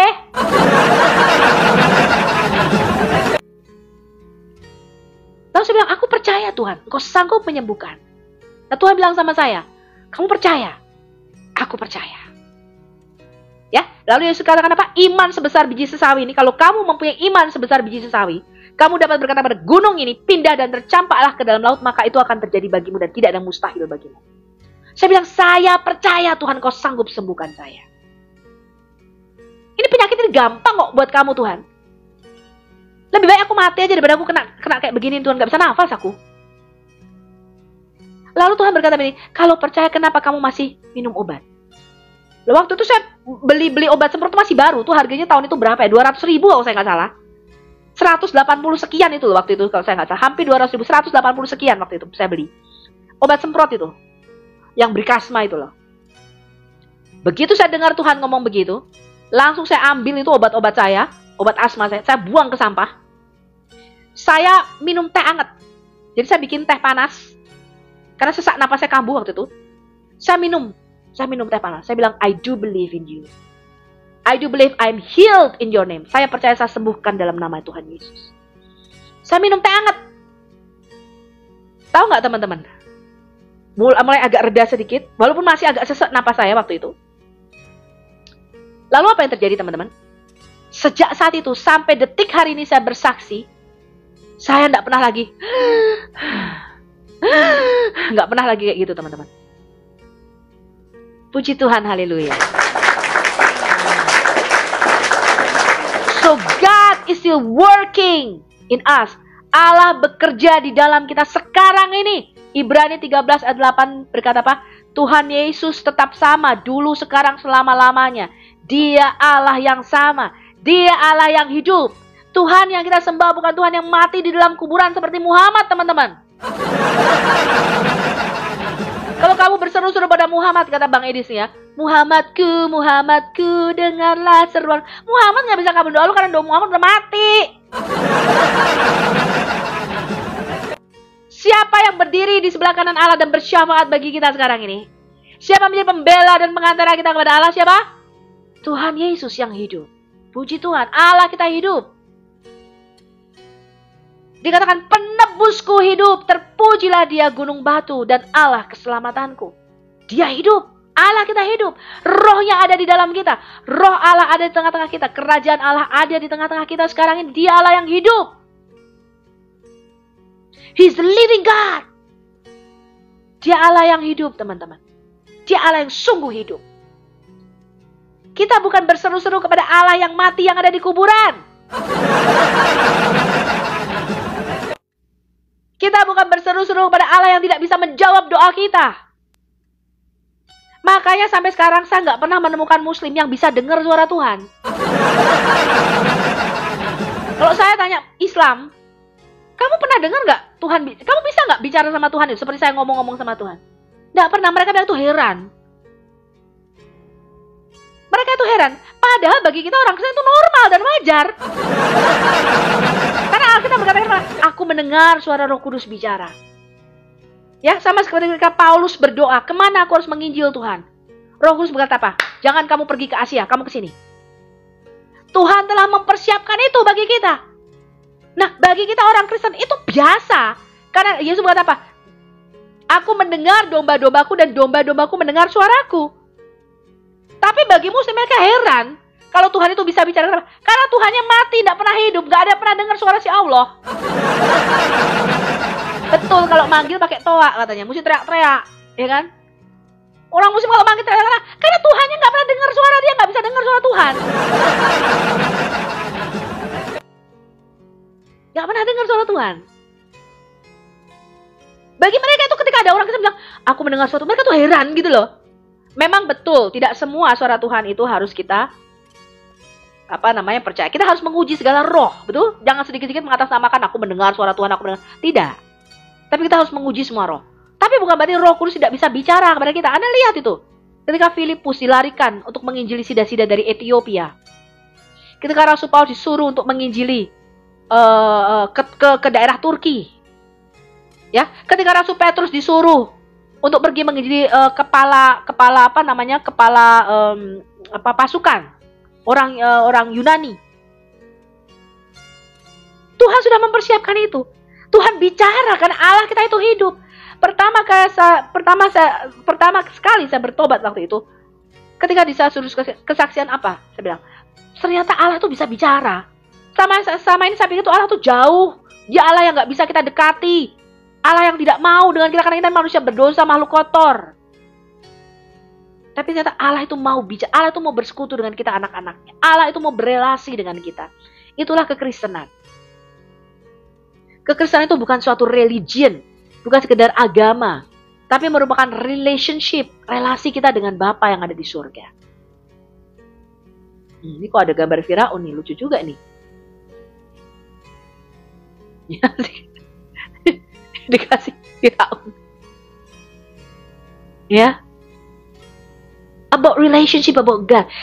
Itu yang baru saya ketahui pada waktu itu. Betapa luar biasanya mengenal pencipta kita, bisa mengenal dia. Ya. Bisa mengenal keselamatan yang daripada dia, itu sesuatu yang luar biasa. Saya harap Anda semua lahir kembali di dalam air dan roh. Menjadi ciptaan yang baru. Menjadi manusia yang baru itu yang paling penting di dalam Alkitab kita. Ya, saya bingung ini dari 1.300 nggak ada satupun muslim yang naik. Ini gimana teman-teman? Nggak ada satupun muslim. Ya silakan Anda bikin permintaan. Saya tunggu bagi teman-teman yang mau bikin permintaan. Saya nggak punya banyak waktu ya. Bentar lagi saya sudah harus off. Ya. Jadi tadi kita membahas apa itu kata Allah. Kata Allah di dalam Alkitab kita juga bukan berarti pencipta, melainkan suatu makhluk roh yang kuat. Ya, kata Allah itu terdiri dari 2 huruf piktogram, Alef dan Lamet. Alef itu lambangnya adalah kepala sapi, piktogramnya artinya the strong, the powerful, ya, mighty, ya, perkasa, punya kuasa. Lamed itu lambangnya ada tongkat gembala yang artinya adalah otoritas. Jadi kata El yang diterjemahkan Alkitab kita sebagai Allah itu artinya adalah makhluk roh yang berkuasa, yang mempunyai otoritas. Karena itu di dalam Alkitab kita di Keluaran 4 ayat 16 dan 17 dikatakan Musa diangkat sebagai Allah. Karena kata Allah di dalam Alkitab itu tidak pernah berarti pencipta, ya. Gitu ya teman-teman ya. Ada yang mau naik, saya kasih waktu untuk Anda naik. Sekitar 1 jam lagi lah, saya kasih waktu 1 jam lagi ya.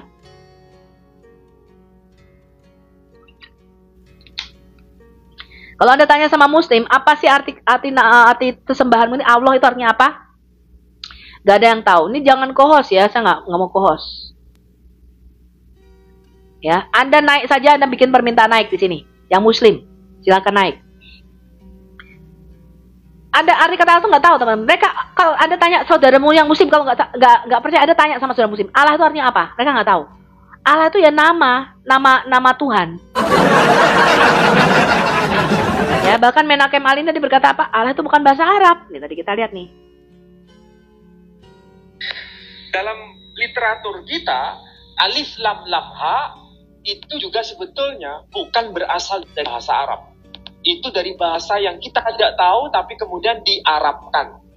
Sehingga istilah Allah itu bukan berasal dari al-ilah. Alif lam lam ha bukan bahasa Arab katanya teman-teman. Bukan bahasa Arab. Makanya nggak tahu artinya apa. Ya, nggak tahu artinya apa. Dan di dalam Alkitab kita Allah itu jenis makhluknya. Ini beda dengan Islam. Islam itu kalau nggak kolik pencipta makhluk. Di dalam Alkitab kita tidak. Kalau kita baca 1 Korintus pasal 15. 1 Korintus pasal 15 kita lihat. Itu dibagi dua. Kalau tidak makhluk ilahi yang namanya divine being, yaitu para Allah, makhluk jasmani yang disebut manusia, cuman ada dua itu. Kita lihat ya, ini namanya penghuni surga dengan penghuni bumi. Ini saya bacakan 1 Korintus 15 mulai ayat yang ke-40 ya saya baca. Ada tubuh surgawi dan ada tubuh duniawi. Tetapi kemuliaan tubuh surgawi lain daripada kemuliaan tubuh duniawi. Para malaikat itu punya tubuh yang berbeda, namanya tubuh rohani. Kemuliaan matahari lain daripada kemuliaan bulan, dan kemuliaan bulan lain daripada kemuliaan bintang-bintang, dan kemuliaan bintang yang satu berbeda dengan kemuliaan bintang yang lain. Demikianlah pula halnya dengan kebangkitan orang mati. Ditaburkan dalam kebinasaan, dibangkitkan dalam ketidakbinasaan. Ditaburkan dalam kehinaan, dibangkitkan dalam kemuliaan.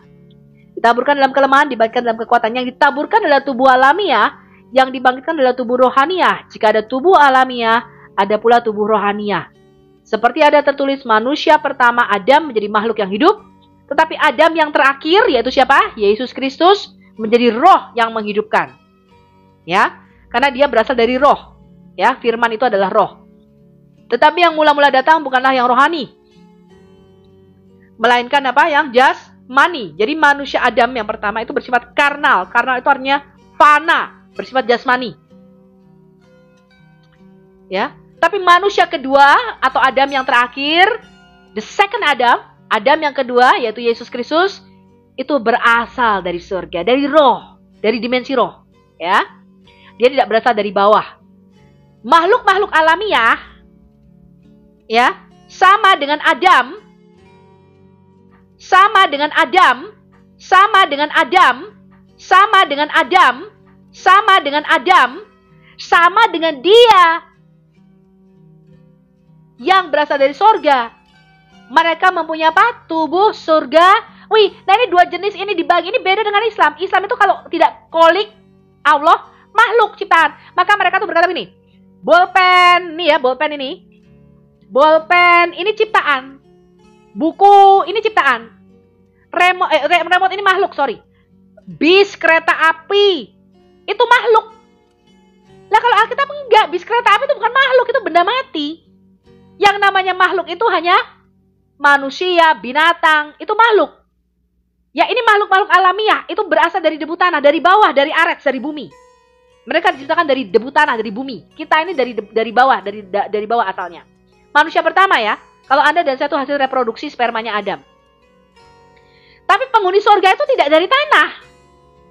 Mereka dikatakan mempunyai tubuh surgawi, tubuhnya itu tubuh roh. Tubuh roh. Paham ya? Tubuh roh. Makanya di dalam tubuh rohaninya ini, makhluk roh ini, di dalam tubuh rohaninya ini, itu dia mempunyai roh lagi di dalamnya. Paham teman-teman? Baik, saya kasih kesempatan untuk muslim supaya naik. Silakan kalau ada muslim yang mau naik. Silakan teman-teman, ini udah bicara 1 jam. Silakan kalau Anda mau naik.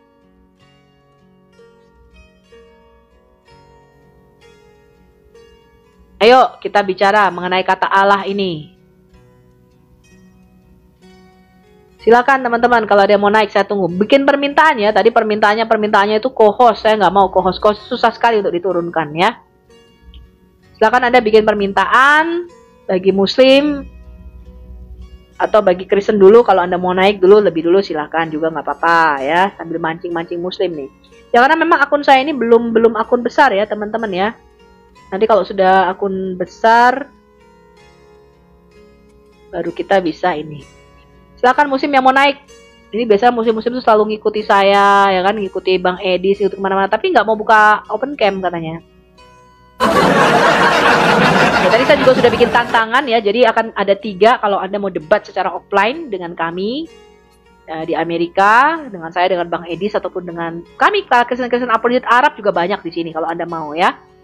Ada banyak apologet Kristen di sini. Hanya ada 3 yang akan kita sponsori, Doditan, Abdul Somad, dengan Adi Hidayat. Di luar itu kita nggak akan kasih ya. Apalagi kalau saya harus membiayai bibir monyong ke sini, nggak mau ya. Ya silakan muslim yang mau naik. Kalau Anda mau membantah ini, silakan. Silakan naik ke sini. Silakan teman-teman kalau Anda mau naik ya. Kali ini temanya apa Bu Sofi? Temanya adalah kata Allah. Apa arti kata Allah? Kenapa muslim tidak ada yang tahu arti kata Allah? Ya. Silakan. Ini aku lihat belum ada permintaan. Ini silakan nih teman-teman, masa 1200 nggak ada satupun yang muslim.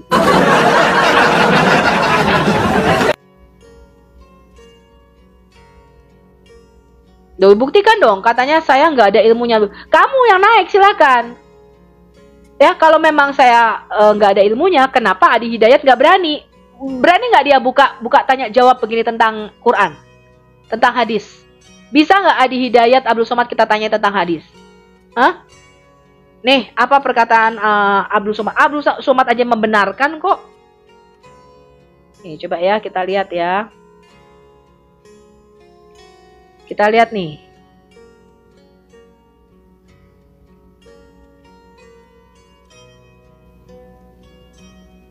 Nih ya, kita lihat. Ini Abdul Somad aja setuju bahwa Muhammad itu punya setan, bahwa setan itu masuk Islam.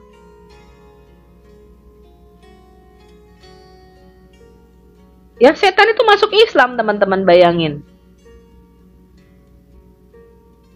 Ya, setan itu masuk Islam di dalam hadis mereka. Muhammad itu diikuti oleh jin korin namanya. Muhammad itu punya jin korin. Ya. Bahkan ya Muhammad itu juga setuju. Abdul Somad itu juga setuju, ya. Kenapa? Bahwa setan itu masuk Islam. Anda tahu nggak, di dalam pandangan agama Islam, setan itu seorang muslim loh. Setan itu seorang muslim loh. Ya Anda. Hah? Nah ini, coba kita lihat ya. Itu kayaknya sudah saya upload juga. Sebenarnya ada banyak materi-materi pengajaran juga ya. Yang terakhir kemarin adalah kita membahas Alkitab, membaca Alkitab dengan kacamata timur dekat purba. Ya cuman kalau pengajaran itu memang susah ya, karena orang Kristen tuh suka bosen, suka nggak senang dengerin pengajaran ya. Yang sering-sering mereka dengarkan itu adalah apa? Yang senang mereka dengarkan itu adalah apa? debat, ya kan? Nih, ini bahkan pernyataan Abdul Somad nih, mana ya? Udah lama itu pernyataan dia. Setan itu masuk Islam loh teman-teman. Kebayang nggak itu? Ya silahkan kalau Anda mau naik debat dengan Bu Sofi. Pengikut saya masih 41.000. Ya harusnya cepet ya. Cepet ke 100.000 nih. Kalau kita live setiap hari, maka nanti subscriber kita akan cepet naik ya teman-teman kalau kita live terus. Nah ini masalah kemarin saya belum rutin untuk live. Nih, coba kita lihat nih dengar pernyataan Munim Siri juga nih ya. Maka nih, pernyataan Profesor sebenarnya ingin merekam bagaimana kita mengetahui konteks kelahiran Al-Qur'an. Ya, kita mengira bahwa kita tahu tentang tentang iklim kelahiran Al-Qur'an. Kita merasa tahu, ya. Tetapi sesungguhnya pengetahuan kita tentang konteks kelahiran Al-Quran itu umumnya tidak didasarkan pada bukti-bukti historis. Tuh. Nah, jadi saya ingin meneliti bagaimana kita sesungguhnya bisa mengetahui konteks kelahiran Al-Quran. Ini ada pernyataan Profesor Munim Siri. Jadi dia tinggalnya di Amerika ini. Saya pernah undang dia, ya saya email beliau untuk bisa masuk ke live kita, nggak mau dia. Ya, mungkin nggak mau digeruduk sama Islam, takut dia. Jadi kebanyakan, kalau Anda dengar nggak tuh kisah-kisah mualaf tuh, Karissa Grani, siapa lagi? Abdul Somad. Ini adalah kitab yang gedebuk dari langit, terjaga, kamilah yang menurunkannya dan kamilah yang menjaganya, betul? Jadi muslim ini banyak sekali yang berpikir ini kitab ini gedebuk dari langit, terjaga, tidak berubah titik komanya sampai sesuara-suara selamanya, itu nggak betul. Ya, karena pernyataan Karissa Grani itulah. Karissa Grani menyatakan ini kitab Quran itu terjaga titik komanya, tidak berubah. Alhamdulillah ya, ini Quran, kamilah yang menurunkan dan kamilah yang menjaganya. Dari pernyataan Karissa Grani itu saya mulai meneliti. Pada waktu itu saya mulai tertarik untuk meneliti bagaimana Quran ini kok bisa dibukukan, dikanonisasi. Tahu nggak ternyata sejarahnya teman-teman? Ampuradul. Bahkan Quran itu pun yang pertama kali, yang aslinya menurut mereka itu sudah dibakar oleh Utsman bin Affan pada waktu itu. Dibakar Quran itu. Tapi mengatakan ini terjaga sempurna, tidak berubah. Lalu mereka mengatakan dihafal, Bu Sofi, bohong. Ketika saya meneliti bagaimana Quran ini terkanonisasi, itu ada di video saya. Saya bikin 4 video bagaimana kanonisasi Quran ini ada. Ya, pada zaman Abu Bakar, zaman Utsman bin Affan, lalu Khalifah Abdul Malik bin Marwan, ya pada zaman Al-Hajjaj bin Yusuf, itu Quran itu diedit terus teman-teman. Lalu terakhir ada tahun 1924 di Cairo University Al-Azhar, ya, yang dipakai oleh orang Indonesia sekarang ini adalah Quran versi Hafiz yang distandarkan tahun 1924 di Al-Azhar University, dan Anda bisa baca ini dalam bukunya Quran and its Historical Context, Quran dan sejarahnya, Profesor Gabriel Said Reynolds. Itu adalah associates atau teman, ya, teman satu penulis dengan Profesor Munim Siri nih dari Indonesia. Anda bisa baca, saya punya bukunya. Ternyata Quran itu tidaklah kitab gedebuk dari langit, teman-teman. Itu bohong semua itu. Bohong. Ya, bahkan pada zaman Al-Hajjaj bin Yusuf pun itu banyak sekali perbedaan-perbedaannya, dan dibakar Quran-Qurannya Utsman bin Affan itu. Anda nggak punya manuskrip Utsman. Manuskrip Quran tertua sekarang adalah abad ke-8 terakhir sampai abad awal 9. Kemarin ada yang naik tuh ke komal saya, namanya si Ikhwan, Pak Muslim Ikhwan. Saya tanya, mana Quran zaman Muhammad? Dia buka dong Islamic Awareness, website Islamic Awareness, dia buka manuskrip Quran. Ternyata tahu nggak? Manuskripnya itu abad ke-8, 9, teman-teman. Jadi yang dikatakan Quran itu pada zaman Muhammad tidak berubah itu bohong semua itu. Kemudian dikatakan Quran di seluruh dunia itu satu. Cuma satu aja. Dan sama. Itu juga bohong. Anda tahu nggak? Di seluruh dunia ini sekarang kita menemukan ada 37 versi Quran. Anda bisa beli online. Anda bisa beli di Tokopedia. Quran versi Wars, Quran versi Hafiz, Quran versi Kolon. Kalau nggak salah 3 itu yang ada di Indonesia. Tapi Anda bisa beli online macam-macam Quran versi macam-macam. Dan itu ada 97.000 lebih perbedaan-perbedaan bacaannya yang membedakan artinya tuh beda-beda. Ya. Bahkan kalau kita pelajari sejarah terbentuknya Quran, bagaimana Quran ini terstandarisasi, maka surah-surah, jumlah surahnya itu nggak sama, jumlah ayatnya nggak sama. Al-Fatihah itu tidak ada di dalam manuskrip asli Quran. Kalau Anda baca bagaimana Quran ini terbentuk, ya, Anda beli bukunya Profesor Dr. A.A. Azami, ya, sejarah Quran dan pewahyuannya, dari mulai pewahyuan sampai terbentuknya Quran, sejarahnya itu bagaimana. Itu manuskripnya nggak sama. Manuskrip yang dipegang Ibn Mas'ud, manuskrip yang dipegang Ubay bin Ka'ab itu nggak sama. Ubay bin Ka'ab itu jumlahnya 116 surah, Ibn Mas'ud jumlahnya 111 surah. Nggak sama dengan Quran sekarang 114, teman-teman.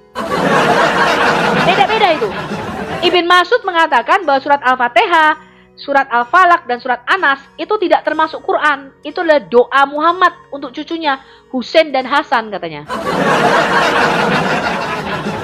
Jadi di dalam mushafnya Ibn Mas'ud, gak ada yang namanya Al-Fatihah, Al-Falaq, dan Anas. Dan Ibn Mas'ud ini merupakan penghafal Quran. Bayangin ya. Jadi yang mereka gembar-gemborkan, oh Quran ini ya, kamilah yang menurunkannya, dan kamilah yang menjaganya ya. Quran ini tidak berubah. Setitik-titiknya itu bohong semua, teman-teman, saya selidiki itu bohong. Paham ya? Itu nggak benar. Lalu Anda bahkan sekarang bisa download, kalau Anda punya iPhone atau Anda punya Samsung HP, di HP-mu ini ada App Store, ada Google Store, ada Play Store. Anda ketik di Google Store, Anda cari the 10 qiraat, 10 qiraat of the Noble Quran dari Fadel Sulaiman. Itu ada 10 versi bacaan Quran yang beda-beda, nggak sama. Jadi Quran di seluruh dunia ini nggak satu dan sama, teman-teman. Ya, karena itu saya sudah mengatakan gini, kenapa ya Islam ini kok cara mereka berdakwah, cara mereka menyebarkan itu tidak jujur.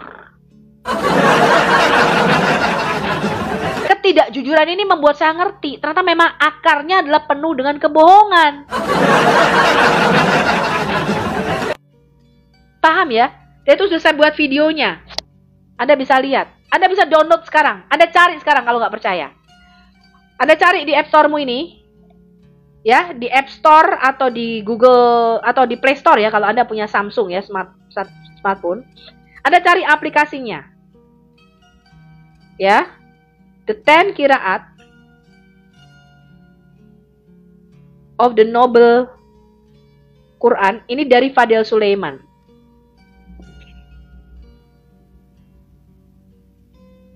Yang dari Fadel Sulaiman, teman-teman, Anda cari itu. Gambarnya hijau, ya, ininya hijau, ya, Fadel Sulaiman.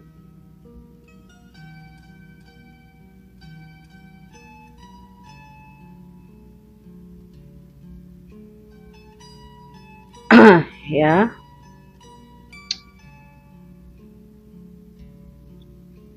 ya, saya carikan Anda.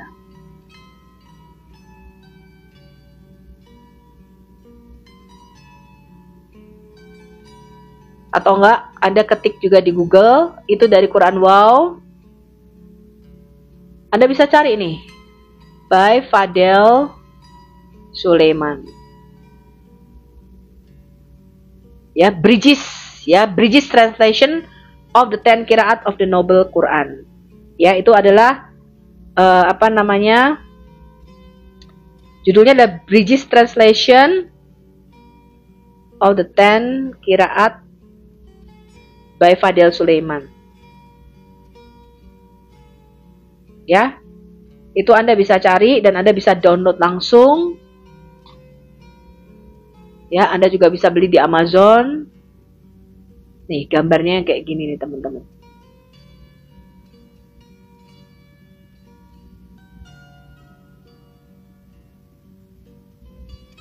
Ya, ini adalah gambarnya. Ini ya, kalau saya mau lihatkan sama Anda.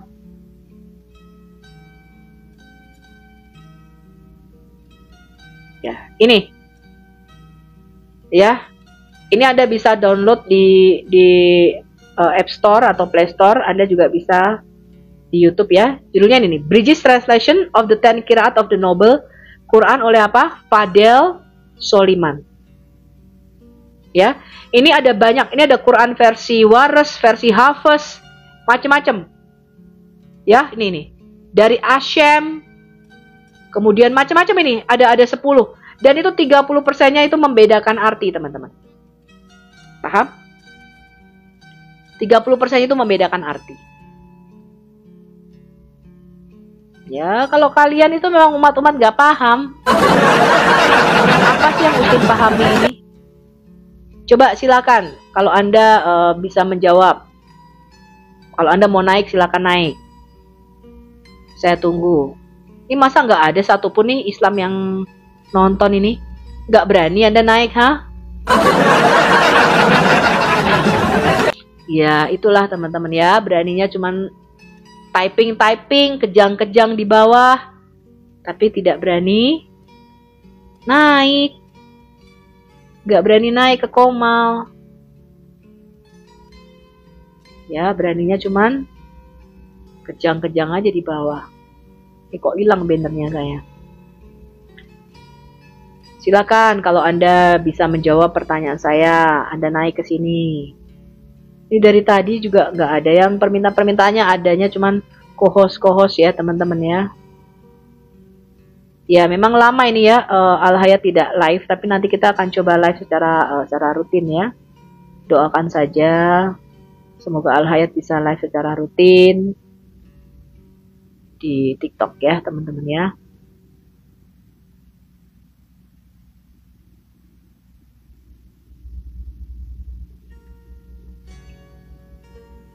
Iya, udah pada malu jadi Islam.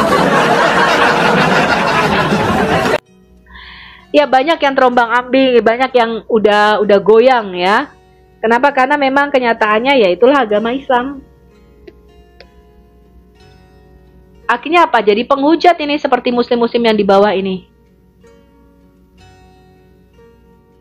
Ya, akhirnya beraninya apa? Geruduk. Yaitu kalau Islam di Indonesia beraninya cuma geruduk. Dan ini memang cuma menggeruduk, teman-teman. Apa sih yang bisa mereka lakukan? Karena iman Islam ini sudah nggak ada yang bisa dipertahankan. Ya, masa ada nabi kok? Ini lihat nih, kalau Anda cari di YouTube, itu banyak sekali dikatakan Muhammad itu kena sihir, kena santet. Dia itu sudah kita buka lebar-lebar. Bagaimana mungkin seorang nabi itu kena sihir? Anda kalau muslim tanya apa? Ya karena dia manusia, Bu Sofi. Manusia kok bisa kena guna-guna, kena ilmu hitam? Dikatakan dia under black magic. Di bawah ilmu hitam, terkena ilmu hitam. Bagaimana mungkin seorang nabi kok bisa terkena pengaruh ilmu hitam itu loh, teman-teman? Saya aja nggak habis pikir. Dan itu nggak bisa mereka bantah. Kenapa? Karena surat Al-Falaq dan Anas, kalau Anda baca ini surat terakhir di dalam Quran, itu diturunkan dengan alasan pada waktu itu karena Muhammad kena sihir. Ini surat Al-Falaq, surat 113 dan surat 114, itu disebut juga surat Al-Mu'adatain, artinya surat anti sihir. Mu'adatain, artinya surat anti sihir. Maha pemurah lagi maha penyayang. Katakanlah, aku berlindung kepada Tuhan yang menguasai subuh, dari kejahatan makhluknya, dan dari kejahatan malam apabila telah gelap gulita, dan dari kejahatan wanita-wanita tukang sihir yang menghembus pada buhul-buhul, dan dari kejahatan pendengki bila ia dengki. Jadi surat 113 dan surat 114, dua surat terakhir di dalam Quran, itu adalah surat yang diturunkan karena pada waktu itu Muhammad terkena ilmu hitam, black magic namanya. Ini aja udah membuktikan dia bukan nabi.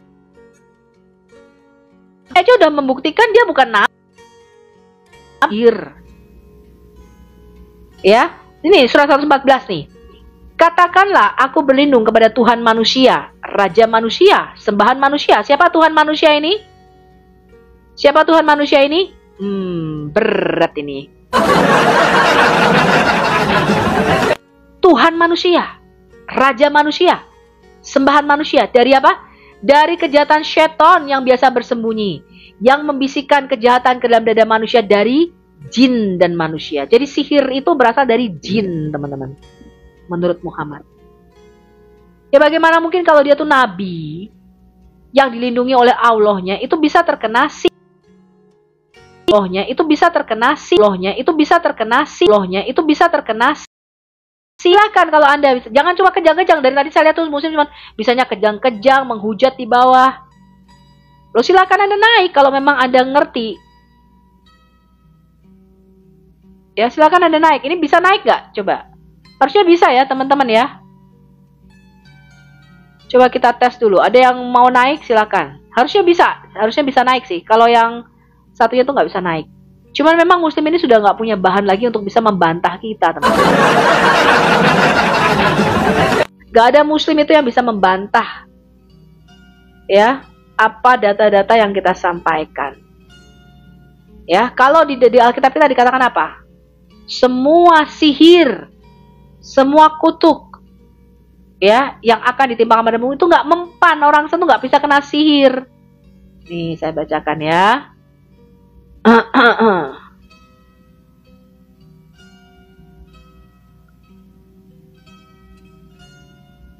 Saya bacakan ya. Tukang-tukang sihir itu tidak boleh, teman-teman. Ada penyihir-penyihir itu ya. Nah, yang anehnya ini yang membuat banyak sekali orang muslim di Mesir itu murtad. Kenapa? Karena pada waktu itu di dalam Quran mereka dikatakan Musa ini ketika disihir tuh nggak mempan. Musa nggak bisa kena sihir. Tapi Muhammad itu bisa. Muhammad itu bisa. Ya. Tapi Musa ketika disihir di dalam satu riwayat Quran mereka itu nggak apa namanya?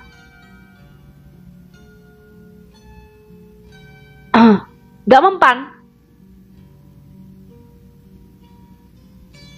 ya. Nah di dalam Alkitab kita dikatakan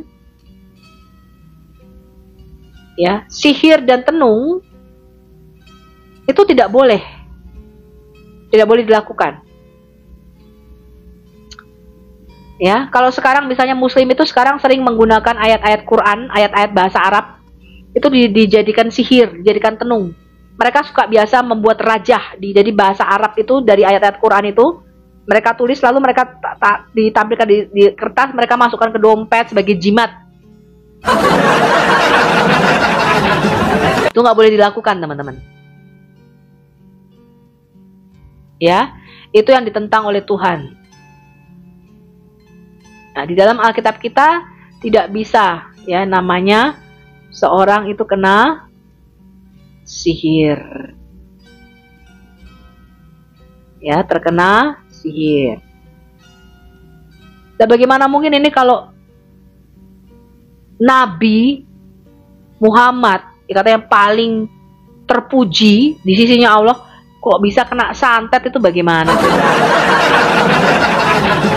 Nah, ini yang sama sekali tidak masuk akal di dalam cerita-cerita agama Islam. Ya ini teman-teman, makanya muslim itu nggak ada yang tahu arti kata Allah ya seperti itu, karena mereka tuh nggak paham kitabnya sendiri. Mereka tuh cuma di framing sama ustadz-ustadznya. Oh, Muhammad ini nabi jayus, Muhammad ini nggak punya dosa katanya.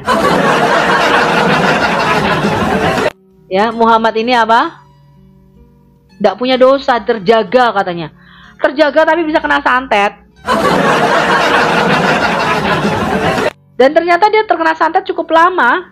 Dan dari terkena black magic ini, bahkan dikatakan di dalam asbab an-nuzulnya juga, di dalam hadis-hadisnya, mereka itu ketika Muhammad terkena santet atau terkena sihir, itu bukan 1-2 bulan, lama itu dia terkena santet atau terkena sihir. Ya, cukup lama. Ya, dari surat-surat anti sihir ini diturunkan, dan pada waktu dia terkena sihir itu cukup lama. Cukup lama, bertahun-tahun dia terkena black magic ini, terkena sihir. Kira-kira 9 tahun dia terkena sihir. Bayangin, dari masa kenabian dia yang 23 tahun ini, diakui sendiri di dalam kitab-kitab mereka, Muhammad itu kira-kira 9 tahun dia under black magic. Dan dia suka menghayal, jadi schizofrenia. Jadi suka mendengar atau suka menghayalkan sesuatu yang sebenarnya nggak ada. Karena pada waktu itu dia berada di bawah pengaruh apa? Sihir atau black magic. Sihir atau black magic. Sihir atau black magic.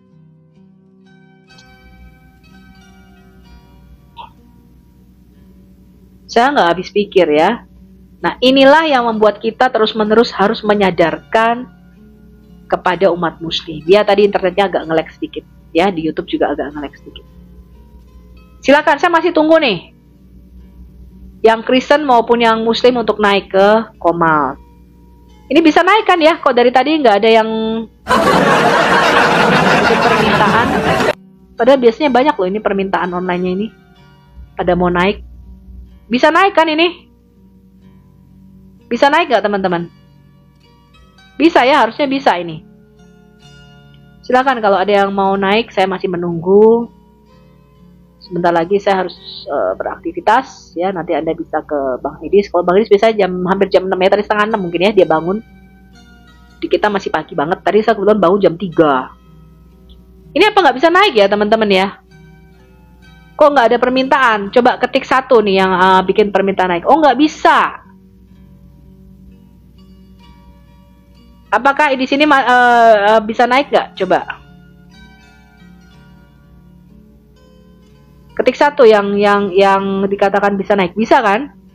Saya nggak lihat itu ada request. Siapa yang sudah request? Coba yang sudah request untuk naik. Saya nggak lihat ada request.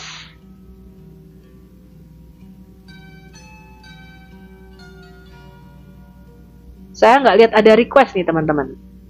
Coba bentar ya. Kenapa ya? Saya nggak lihat ada yang request naik ya. Mungkin apa formatnya yang ini ya? Siapa yang udah request naik coba? Saya nggak lihat ada request nih ya. Mungkin apa ada sesuatu yang salah nih? Nggak bisa tuh, saya nggak ada requestan naik tuh. Oh, pantes dari tadi saya nggak lihat ada request naik teman-teman. Bentar ya. Kenapa ya ini ya? Saya nggak lihat ada guestnya ini. Pantas dari tadi saya nggak ada lihat request naik. Mungkin ininya yang keliru ya, atau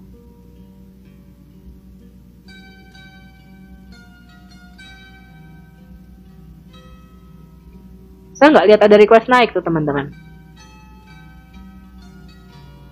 Get showdown kan. Coba ya kita lihat ya. Harusnya sih ini.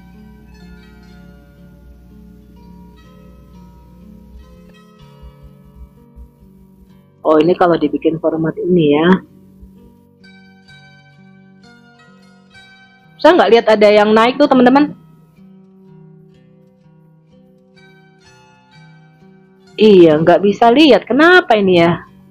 Guysnya kok nggak ada ya? Ada yang salah ini di formatnya. Bentar ya. Go live with guest. Ya, ada yang salah nih di formatnya nih teman-teman. Saya nggak bisa lihat ada yang naik.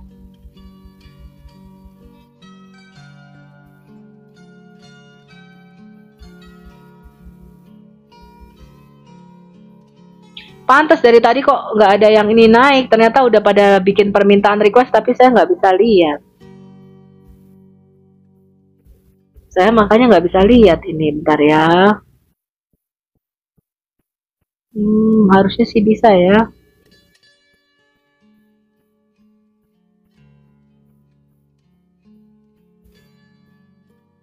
Coba ya, kita lihat ya. Saya tetap nggak bisa lihat live-nya. Coba nanti ya teman-teman ya, mungkin kita nanti akan live ulang.